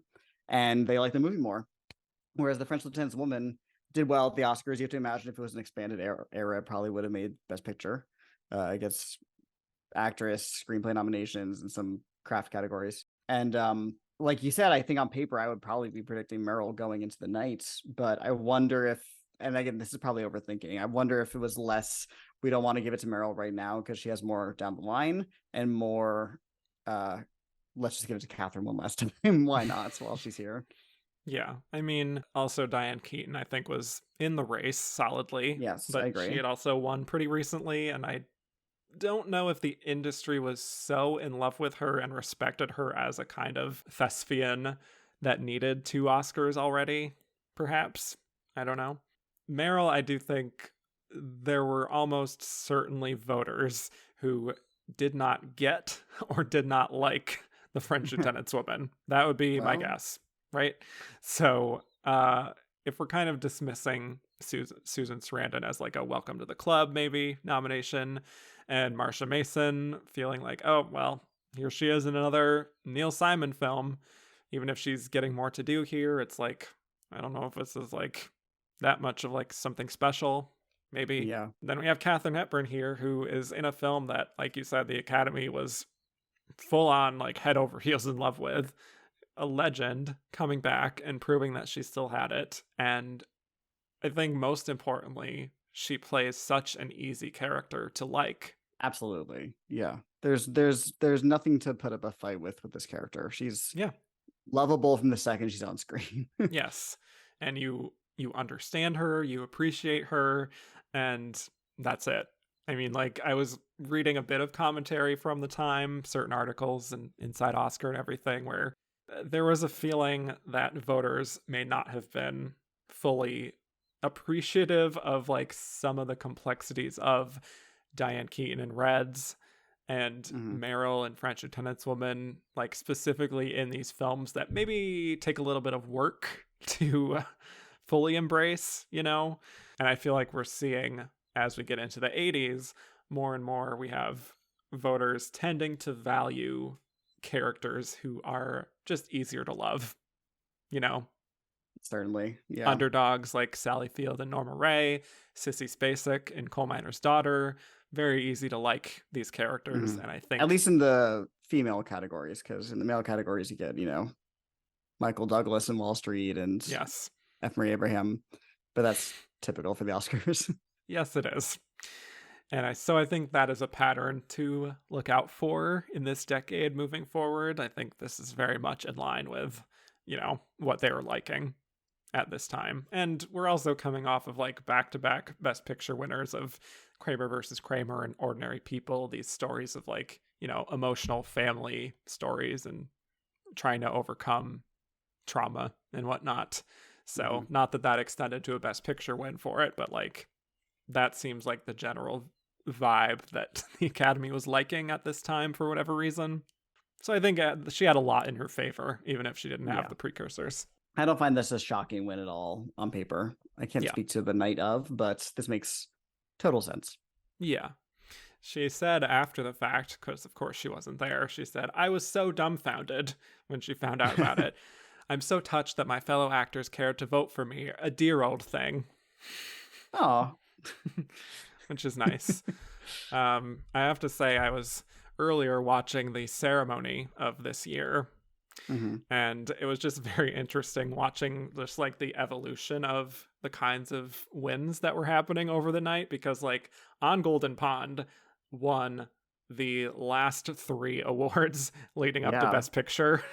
So I feel like if you're watching this, you're like, okay, adapted screenplay, Henry Fonda, Katharine Hepburn. Are we in for like an On Golden Pond win right now? Because like the momentum is like very high, and like the audience is really into these wins.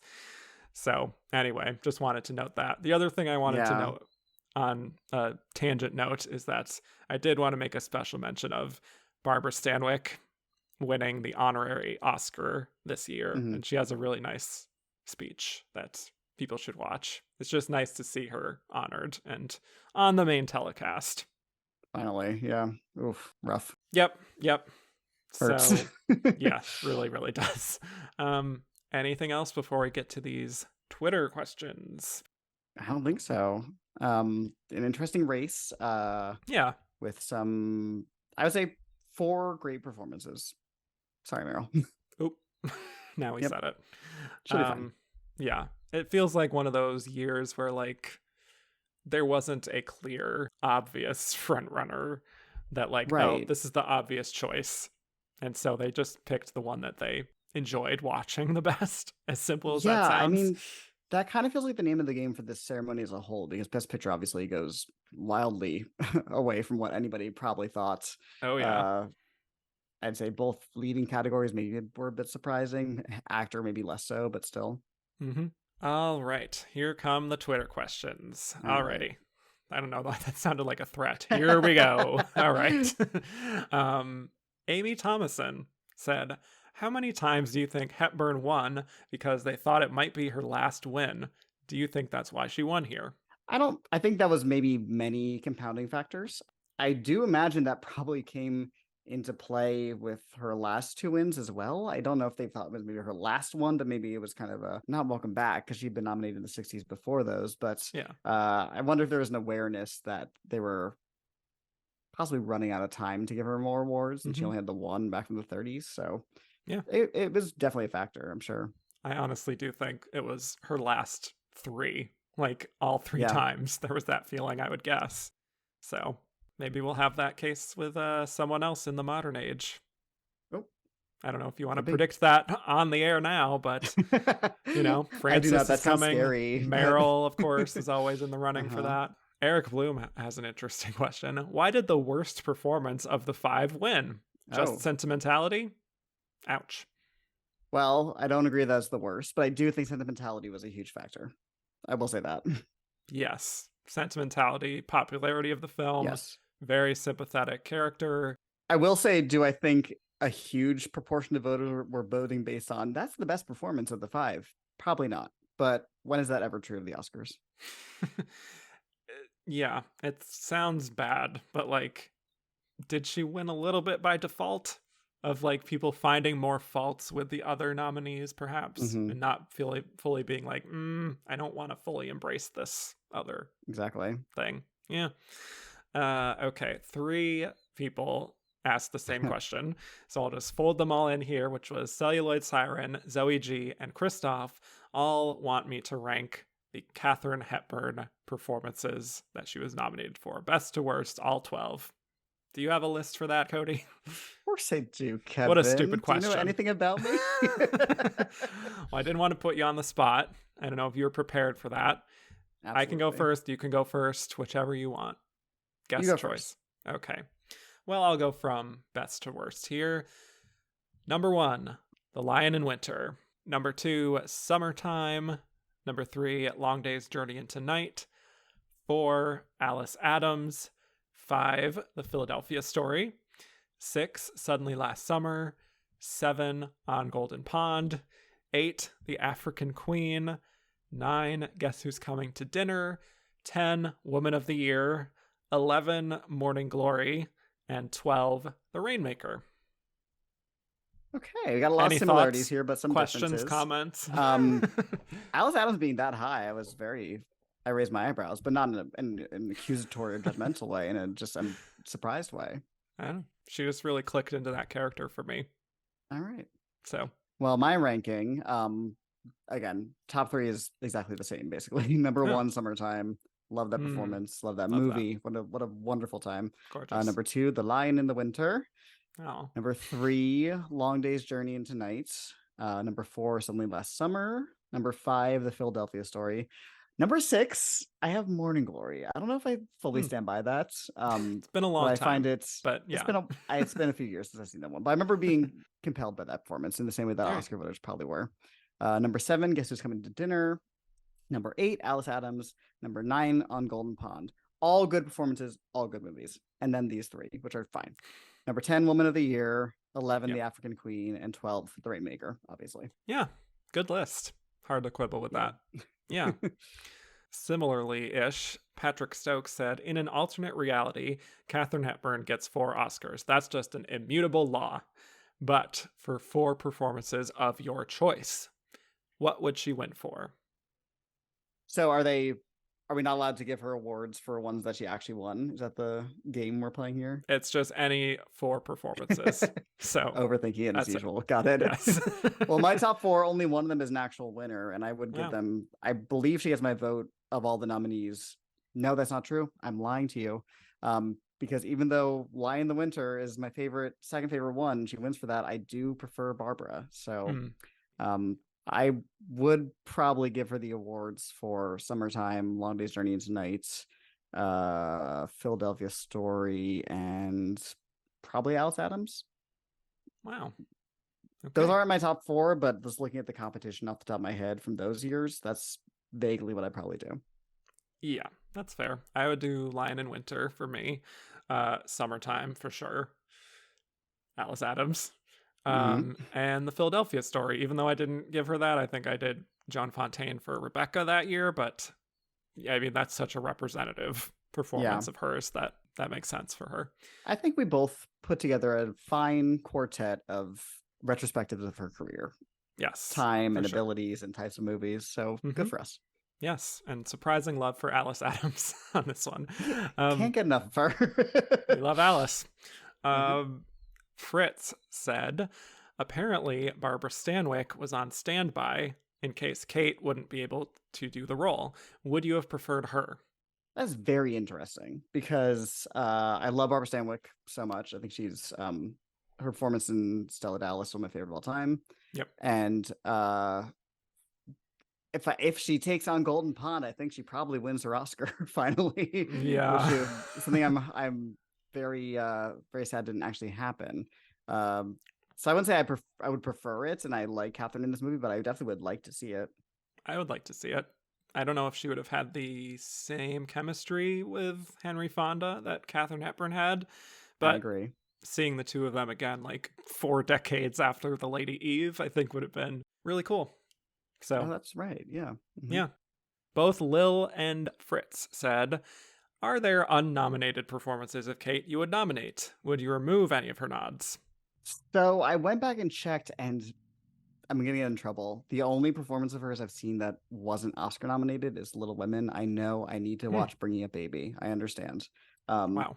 So, and that's the year she wins for Morning Glory. So Correct. I guess I'd be inclined to say no.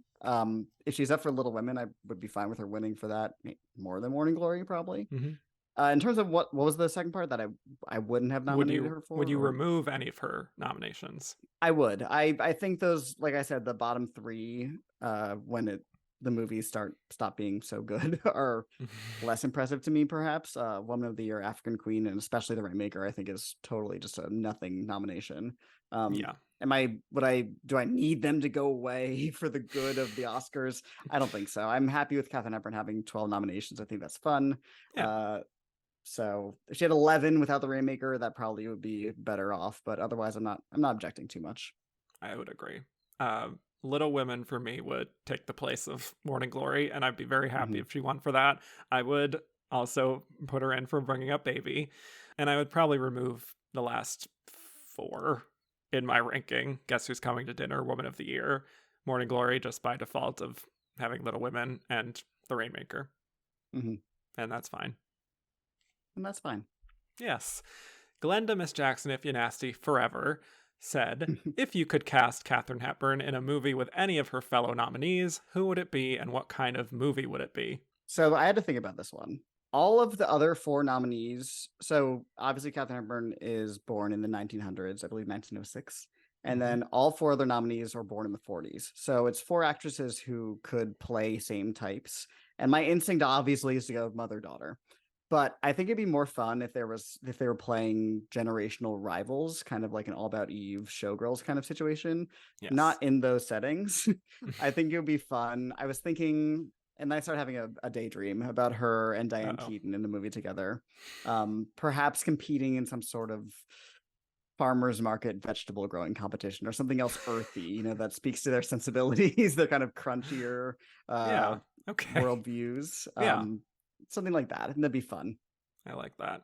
I said Meryl, just to see the two of them on the screen together would be really just fascinating to me. Like, I feel like it's such dueling styles there that I would like to see it.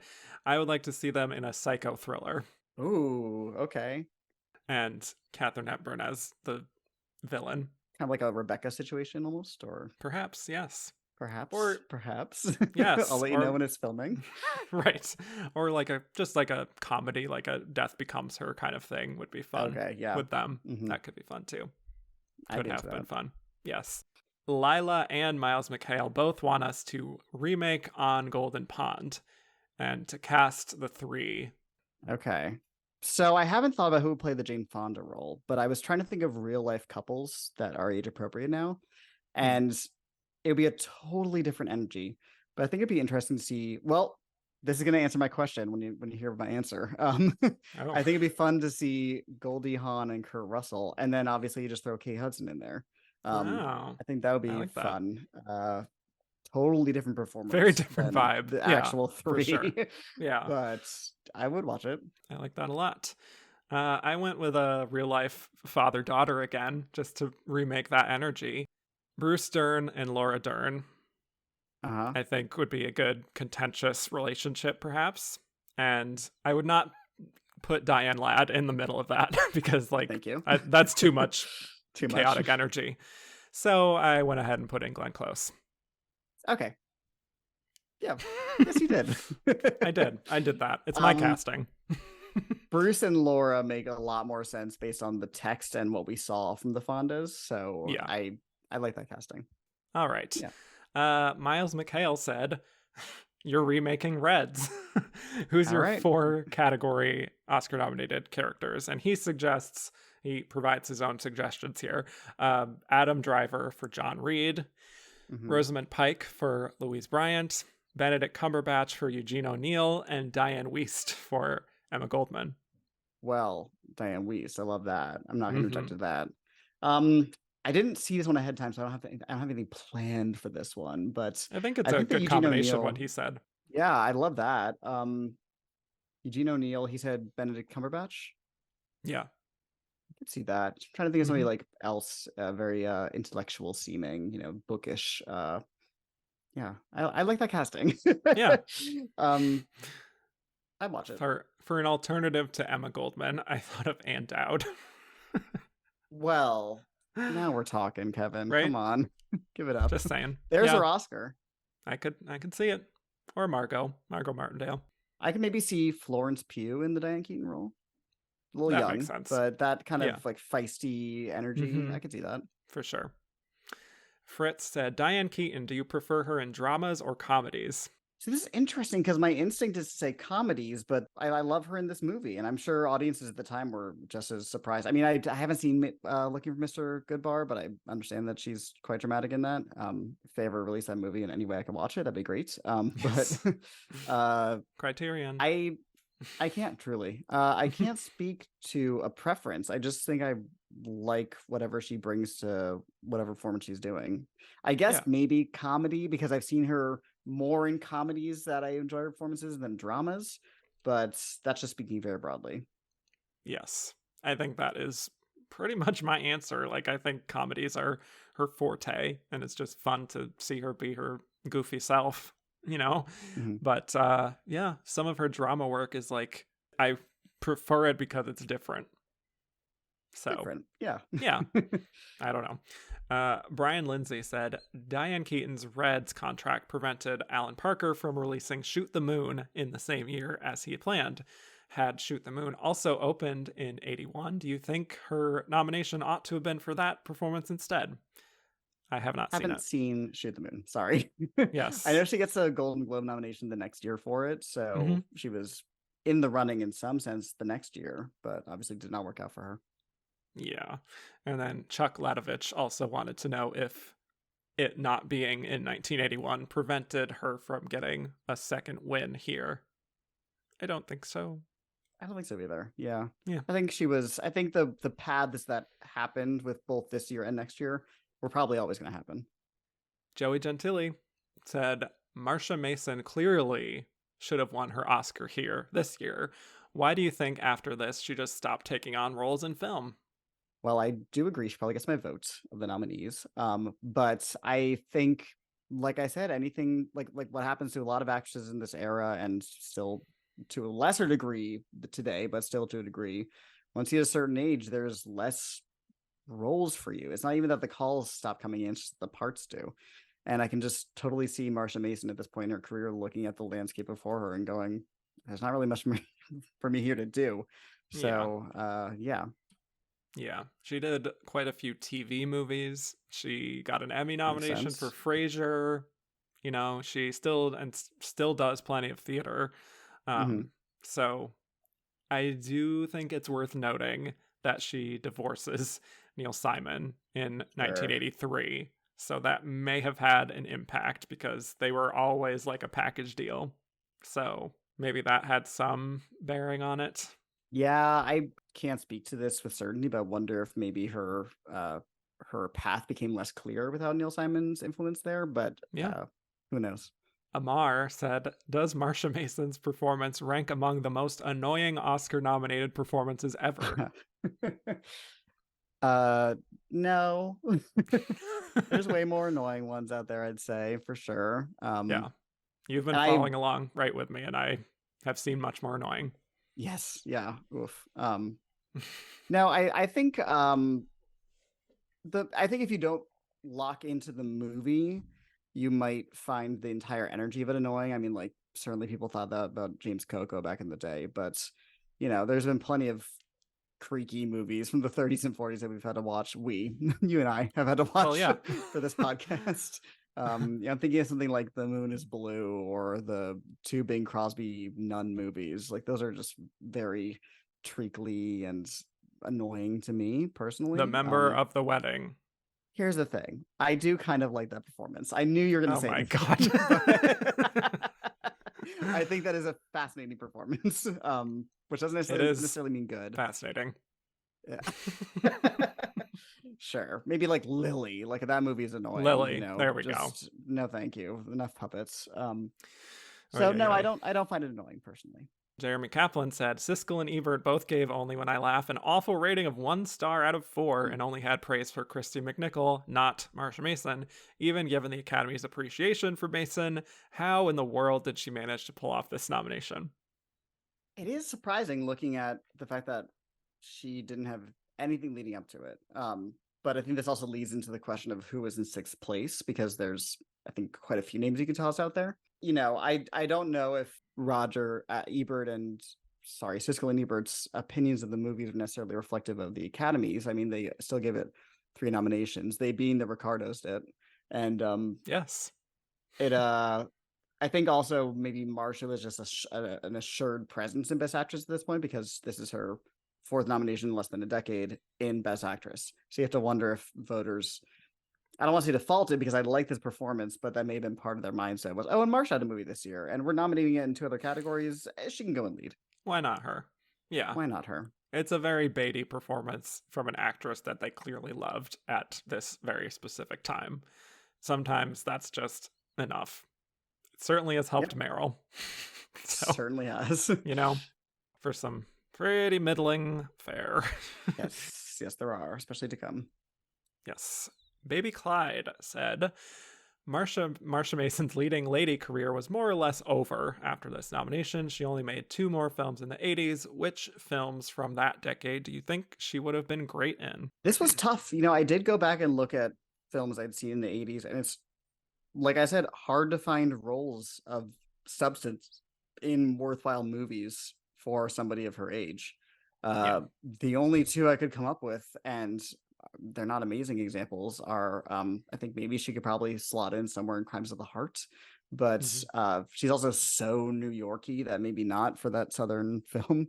I also thought I could see her maybe in Terry Garr's role in Tootsie, but I love Terry Garr in that movie so much that I don't want to take it away from her. So it's tough. It's hard. And again, once I was doing this exercise, I was like, well, I can see why Marsha stepped away, because there's just very little of worthwhile here. I feel like Terms of Endearment seems like a solid pick, but I still think Shirley MacLaine is the best fit for that. Absolutely. Yeah. So there's just not a lot of options. I agree.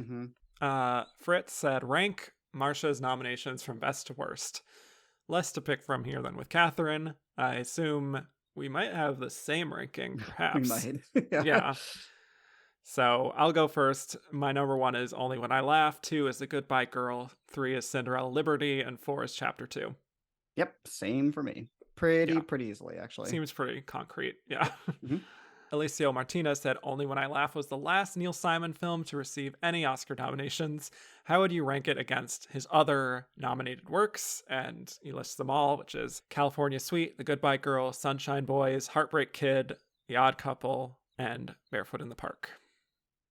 So in my quarantine days, I for some reason decided to watch like every Neil Simon adaptation, so I'm acutely able to answer this. I don't know, I wasn't even enjoying it. It just was something to do.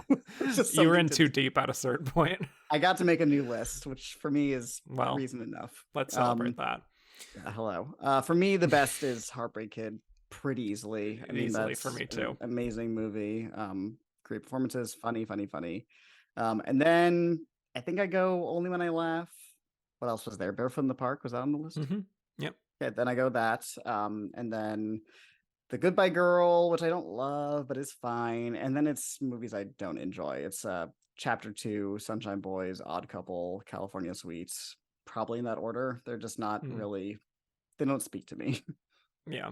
I did not make a list for this. All I'm going to say is it would be in the middle for me, Only When I Laugh.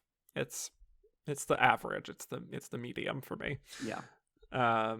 Andrew Carden said, I know this is a Best Actress podcast, but in case you never do a supporting actor series, James Coco in Only When I Laugh, more Oscar or Razzie worthy? It's not a performance I'm gonna stump for in either direction too hard. I don't think it's bad though. So if I had to pick one, I would definitely say Oscar. I wouldn't vote for him to win, but yeah. Also, screw the Razzies, blah blah blah. We don't like yes. Especially this year. Yeah. I would say neither, but more Oscar than Razzie. The Razzie nomination seems very out of pocket to me. Like, it's because he's playing a gay character. It is that simple. It's just them going, oh, he's playing like some mincing homosexual. Razzie. Yeah. I don't know what the message is from that. Is it like, oh, this is over the top? Is it just that he's playing a gay character in general? Like, what's the purpose? Anyway, Christoph said, if Atlantic City had been released in the US in 1980, as it was in Europe, who gets Sarandon's nomination this year, and does she get a nomination in the 1980 lineup? So first of all, yes, I do think she gets nominated in 1980. I think she pretty easily kicks out Ellen Burstyn for Resurrection, which is a kind of mystifying nomination, if you ask me. Mystical nomination. Oh, well, she saw that coming. She wasn't psychic. That wasn't her ability. She healed people or something, right? Yes, she did. She did that shit. Go ahead. She did the thing. Ellen B did the thing. But I yes. This is the aforementioned question of who is sixth place, which is a very interesting question. Because there's a lot of contenders here who kind of poked their head into the awards race but didn't make quite a splash. But then you get people like Marsha Mason who didn't make any waves beforehand, right? But made it in. Mm-hmm. So the 5 names I wrote down for potential sixth place. Sorry, another list. Like the teacher sped on, you're gonna get the homework. How many lists do you have? You don't want to see this document. I am scrolling for days. Okay. But the 5 names I came up with based on like track record and attention their movies got otherwise at the Oscars and at precursors are I got Kathleen Turner in Body Heat, who got a lot of nominations for like new star of the year when that used to be a thing. Bernadette Peters in Pennies from Heaven, who wins the Golden Globe for comedy. Sally Field in Absence of Malice, who gets a nomination.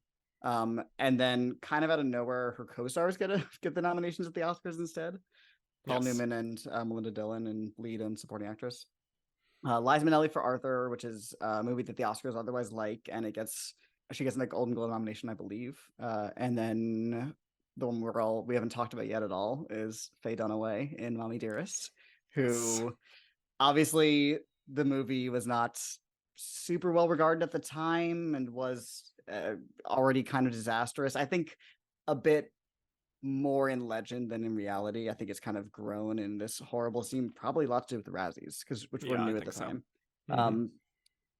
And the marketing that Paramount, I believe was Paramount, did to kind of steer it into camp when it was becoming clear that this is not setting the box office afire as a drama, or at least critics. But she still did get critical praise and some critical award notices. She was, I believe, runner-up for New York Film Critics and I think National Society. That might be wrong, but she was part of the conversation. Yeah, I think by the time the Oscar nominations. What was that? More than Marsha. Yep. More than Marsha. Exactly. Truly. Yeah. I think by the time actual Oscar nominations rolled around, that was never going to happen because of just how the movie's reputation had become by that point. But she was a factor. So in terms of who replaces her, that's a tough question. Who do you think, Kevin? You go first. I didn't really overthink it too much. I just said Sally Field because of her co-stars and coming off a win pretty recently and a screenplay nomination. It seemed pretty well liked, more so. I think that was the others. My ultimate answer as well. Maybe Liza, if they wanted to pair up actor and actress even more. They loved Arthur. 2 wins. They loved Arthur, exactly. Mm-hmm. But Sally Field in Absence of Malice makes a lot of sense. They like the movie. She just won. She was about to win again. So I can see that. Yeah. And I think maybe Susan gets it in 1980. For me, that's just a lineup with like a lot of very well respected actresses. I don't know if Susan is fully there by that point, But if she does, she absolutely replaces either Ellen or Jenna Rollins, would be my guess. Sure. Yeah. Yeah, it just depends on if they like Atlantic City as much in 1980 as they did in 1981 as a whole. Fritz said Susan Sarandon said that even she herself voted her performance in supporting. Which category is correct? So I famously really do not care about category placement or fraud in general, unless it's really egregious. You know, your Alicia's Vikander and stuff, and Rooney's Mara, but Rooney's Mara, Rooney Moore. But I do think she's lead. I think she gets enough on her own in the movie. Also, this year, supporting actress is 5 supporting performances. If she was put in supporting against any of those other 5 ladies, I think it would be kind of egregious and obvious that she is in the wrong category. She probably has triple the amount of screen time than most of them. So yeah, I do think she's lead. Yeah, co-lead, but still lead. Yes. John T. said Sarandon and Streep both get their first nominations for Best Actress here, but Sarandon would have to wait another decade for a second, while Streep would become a mainstay. Do you think any of Sarandon's 1980s work should have been on Oscar's radar? The obvious answer is Bull Durham. Yeah. Sorry, John, I haven't seen Bull Durham. The only movie of hers in the 80s otherwise that I've seen is Witches of Eastwick, which also good. I don't know if she would be the one I would pick out for that, but yeah. I agree. I don't really have a strong memory of which of the 3 I liked the most, but yeah, I guess Bull Durham, even that sight unseen, is the only other answer. Yeah. Drew Cartwright DeMello said, if Susan Sarandon won here, would Elizabeth Shue have won for Leaving Las Vegas? That is a question I will hopefully revisit on the 1995 episode. But if you have any thoughts, feel free. On my aforementioned one of my favorite lineups. That's right. Yes, I do think it probably goes to Ms. Shue. Kind of by default. By a shoe. Kind of by default, because the other ones, I don't think they liked Casino enough to give it to Sharon Stone, even though she won the Golden Globe. Emma Thompson had just won, and she wins in a different category that night. And then who is the last nominee? It is Meryl. I don't think they were giving it to Meryl quite yet, again, especially for a movie that otherwise they didn't care for. So Elizabeth matching up with her co-star and lead actor makes a lot of sense. Okay, well, more on that later. I will reserve my thoughts until I get there and study it further. Okay. Christoph said, how beautiful is it that Kate's last nomination comes in the same year that Meryl gets her first lead nomination? It's cute. I love the poetry of it. It's a true passing of the torch moment. So yes, yeah, love to see it. It just feels right looking back. Yes. Patrick Stokes said, if French Lieutenant's Woman hadn't had the actress playing a role alienation effect going on, but had just been a straight period drama, would it have been more Oscar friendly? I don't think so, because I think the dual narrative is so imbalanced that it makes little difference, or at least does for me. So I don't think removing that makes it any better or worse in terms of its Oscar chances. I guess with their affection for stodgy period films, maybe, but I think actually conversely, the what made it so fascinating and rise above other stodgy period films of the era is the dual narrative. So I think to take it away might actually hurt it. I was gonna say yes. So I disagree. I think if they just remove all the intellectual stuff, they're just like, we love you, Meryl. This is a great period piece. Good job. And they wouldn't have to think too hard about it. So sure, that's a good point. They don't like that tends to help. They do not. Ayrton O'Brien said, do you agree with Hepburn, and can you see the wheels turning in Meryl's head? Click, click, click. Direct quote. In this performance, yes, I can. In some performances, yes, I can. But she is able to consume herself in a role, and you don't see the mechanization and the intellectualization too much. So the answer is sometimes yes. Yeah. So this was a big thing with Katharine Hepburn about Meryl. It's a big thing with Pauline Kael about Meryl. It's something that critics have lobbied against Meryl since this era of her career, that she's too calculated. I think one of the reasons you could say that about this performance is just because of those meta layers of it. But no, I think generally she is a very natural actress when she needs to be. And yes, there are times when maybe she makes a choice where you feel like, I know this is going to impress people, you know? Mm, But for yeah, me, that's better than actresses who don't take those kind of risks at all and just do like the expected thing. that's a very good point. And Fritz said, Kate passes the torch to Meryl. What mother-daughter drama would you have liked to have seen them in together? Hmm. The bad seed. Is Meryl the bad seed? I don't know. Is she? I guess so. Yeah, I don't know. On Golden Pond would have been interesting, even if it means breaking that Truly. Fonda Yeah. connection.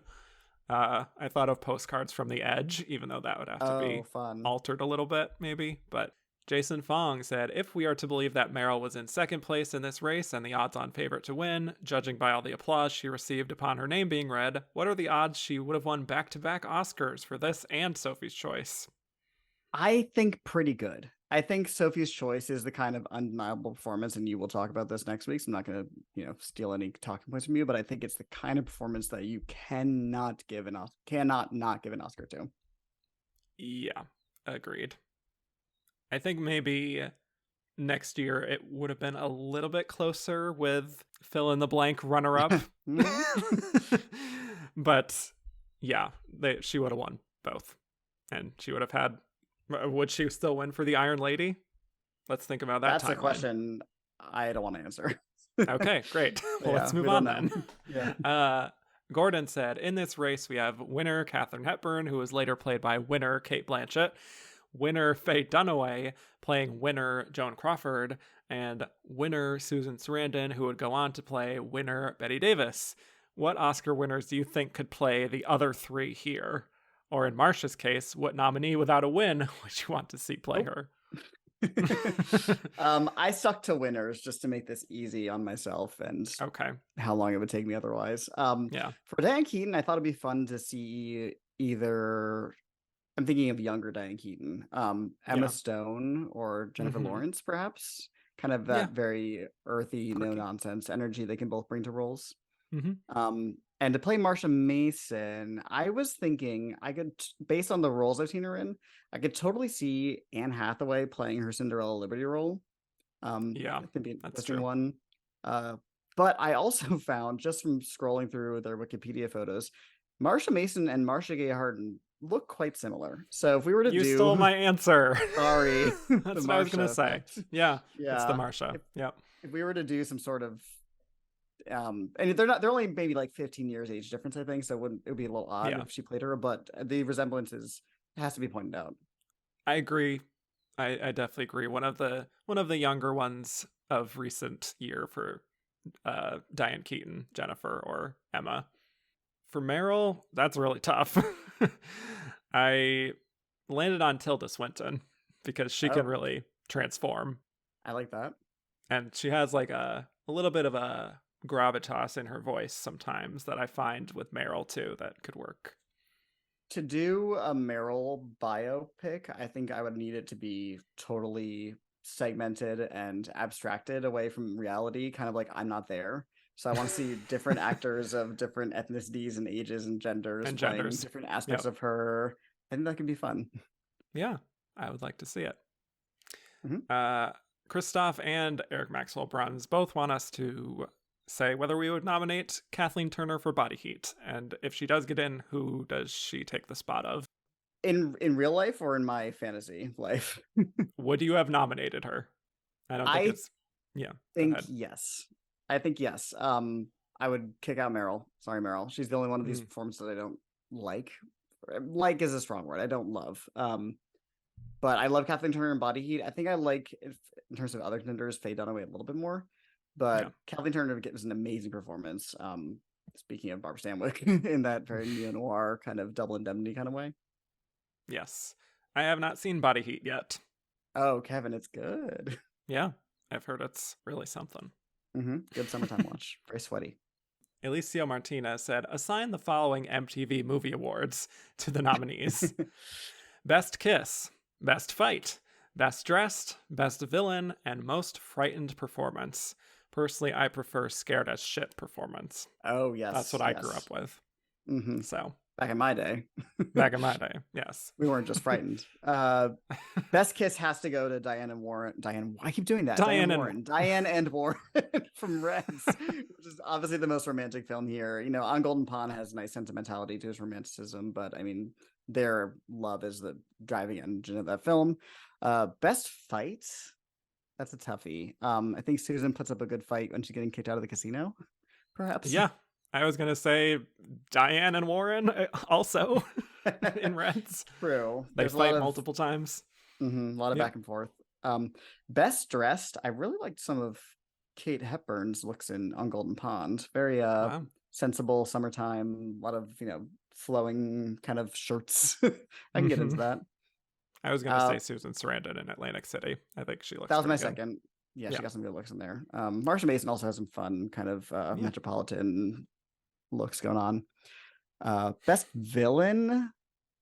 I don't think any of them are villains themselves, but yeah, I would have to say like Meryl because she ruins two relationships, or not ruins, but drives Jeremy Irons away from two different women in two different centuries. So that's to some is villainous.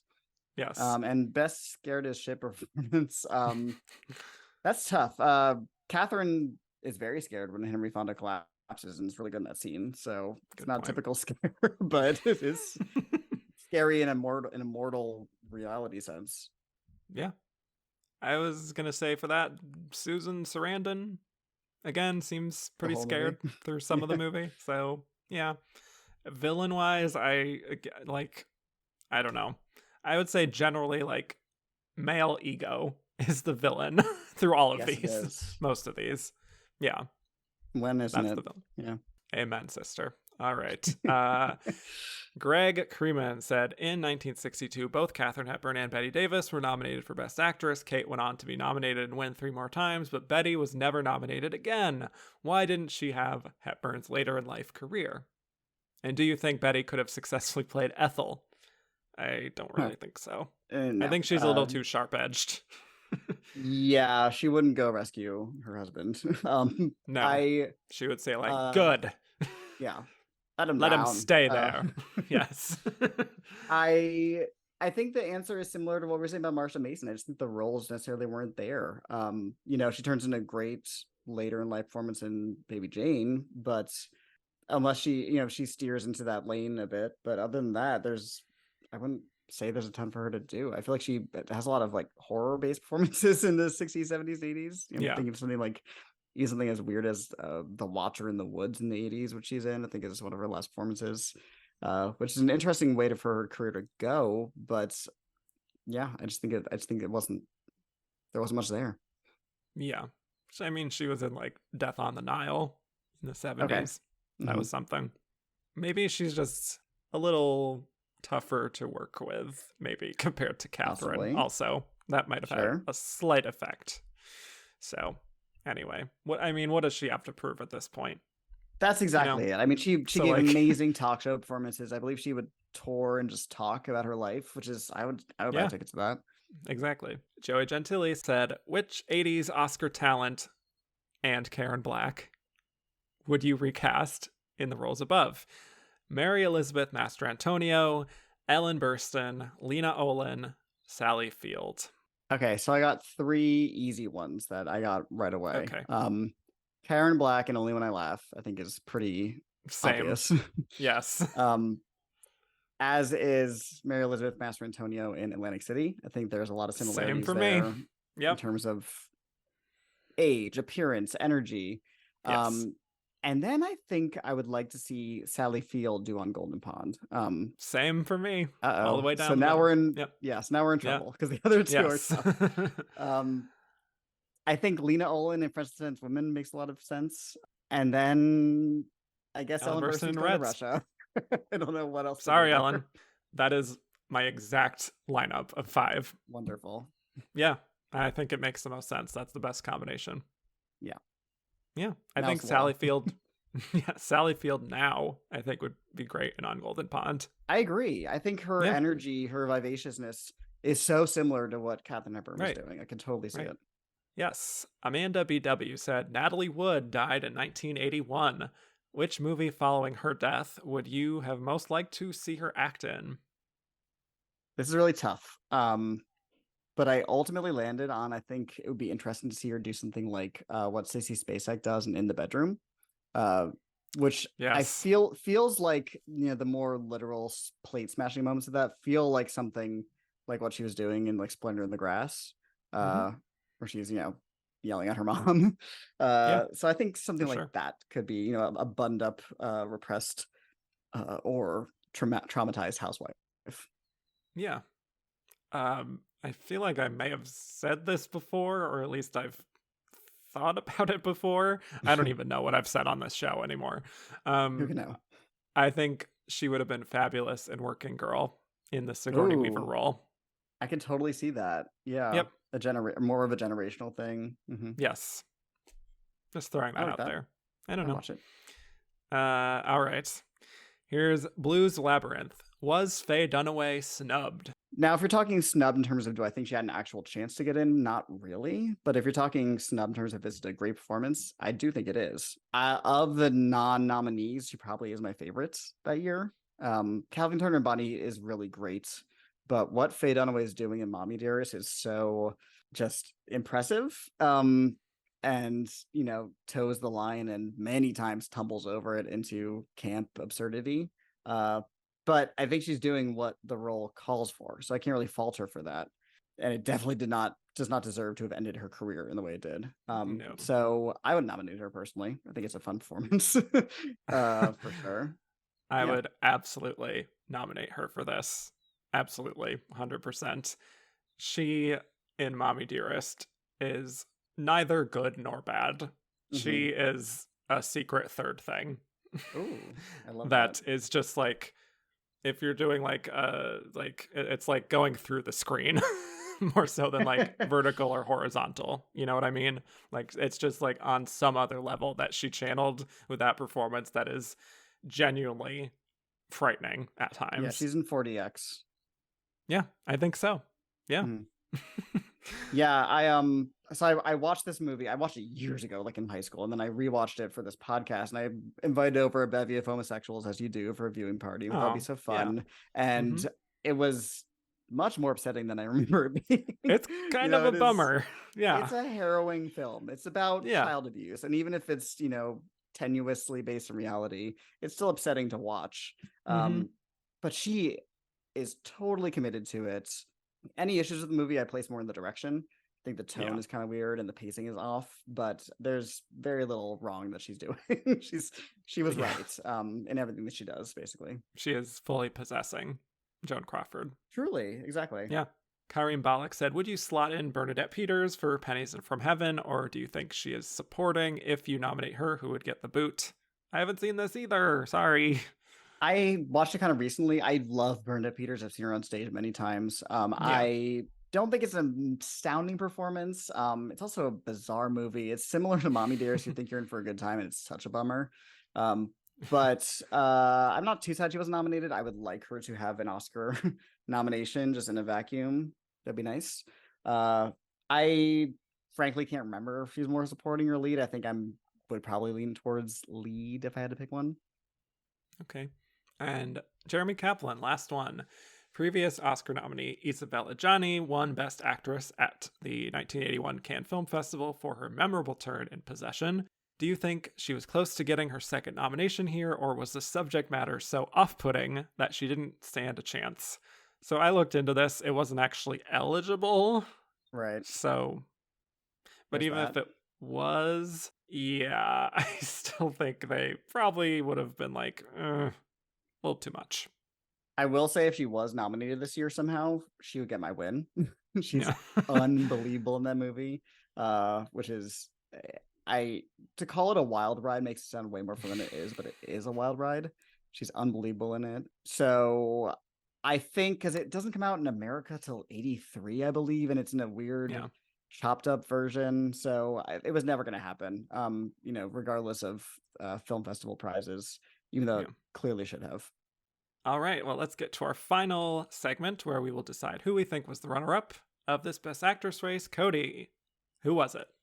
newcomer Meryl Streep. I think it's pretty obvious based on precursors and just the affection they had for in the industry, how well they liked the movie. Yeah, I would, going into Oscar night, I probably would actually assume it was going to be Meryl. I would probably take Katharine Hepburn as a bit of a surprise. But yeah, I think she's second place. Diane Keaton somewhere in a distant third, and then the other two are down the line. Yeah, I would have assumed that even just from looking at it and looking at these performances, but then from looking at research from the time, that is exactly what people said, that it was between these three. Susan Sarandon and Marsha Mason were out of it, and that it might actually be like a toss-up between Diane Keaton and Meryl Streep. So it's interesting that they went with a third option there. Yeah, I think Meryl Streep was clearly the runner-up. She was in such a great period of her career and was considered the future of Hollywood. And so it made a lot of sense that she would get a lead win. If not this year, then next year.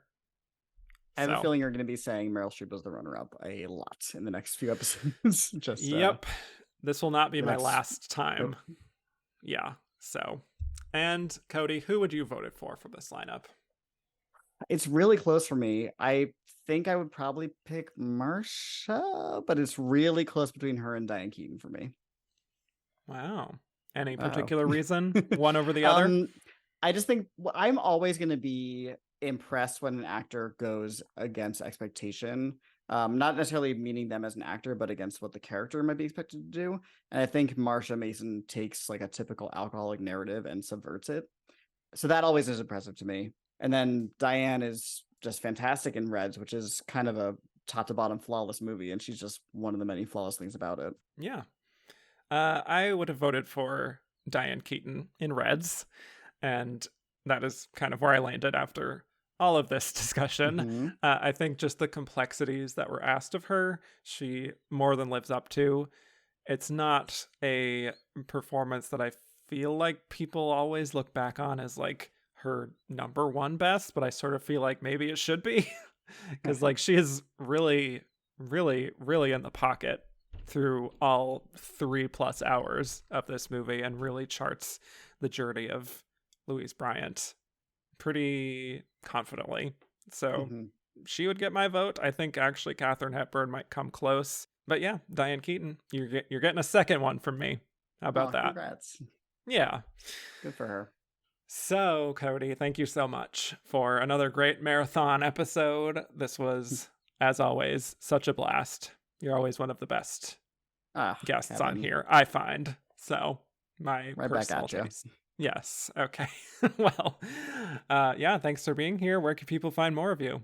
So I'm all over the internet at CodyMonster91. That's Twitter, Letterboxd, Instagram, Blue Sky if you're on there. I write and podcast for Next Best Picture, so I'm also all over that place. And I have my own podcast called Halloweeners, a horror movie podcast. It's a very silly podcast where my friend and I record whenever we want about a horror movie, and it's very loosey-goosey, low-pressure kind of discussions. We'll probably have some episodes coming out for Halloween very soon. Yes, follow Cody if you haven't already. Thank you all so much for listening. You can find me at Kevin_Jacobson at all social media apps, and the show's at Oscar Runner Up on Twitter, Instagram at And the Runner Up Is. Rate, review, and subscribe if you haven't already. And if you like what you heard, go to patreon.com/And the Runner Up Is. And next week, we'll be discussing the Best Actress lineup of 1982, where the nominees were Julie Andrews in Victor Victoria, Jessica Lange in Frances, Sissy Spacek in Missing, Meryl Streep in Sophie's Choice, and Deborah Winger in An Officer and a Gentleman, with the winner being Miss Meryl Streep. So with that, thanks again, Cody. Thank you, Kevin. And I will bid you all adieu.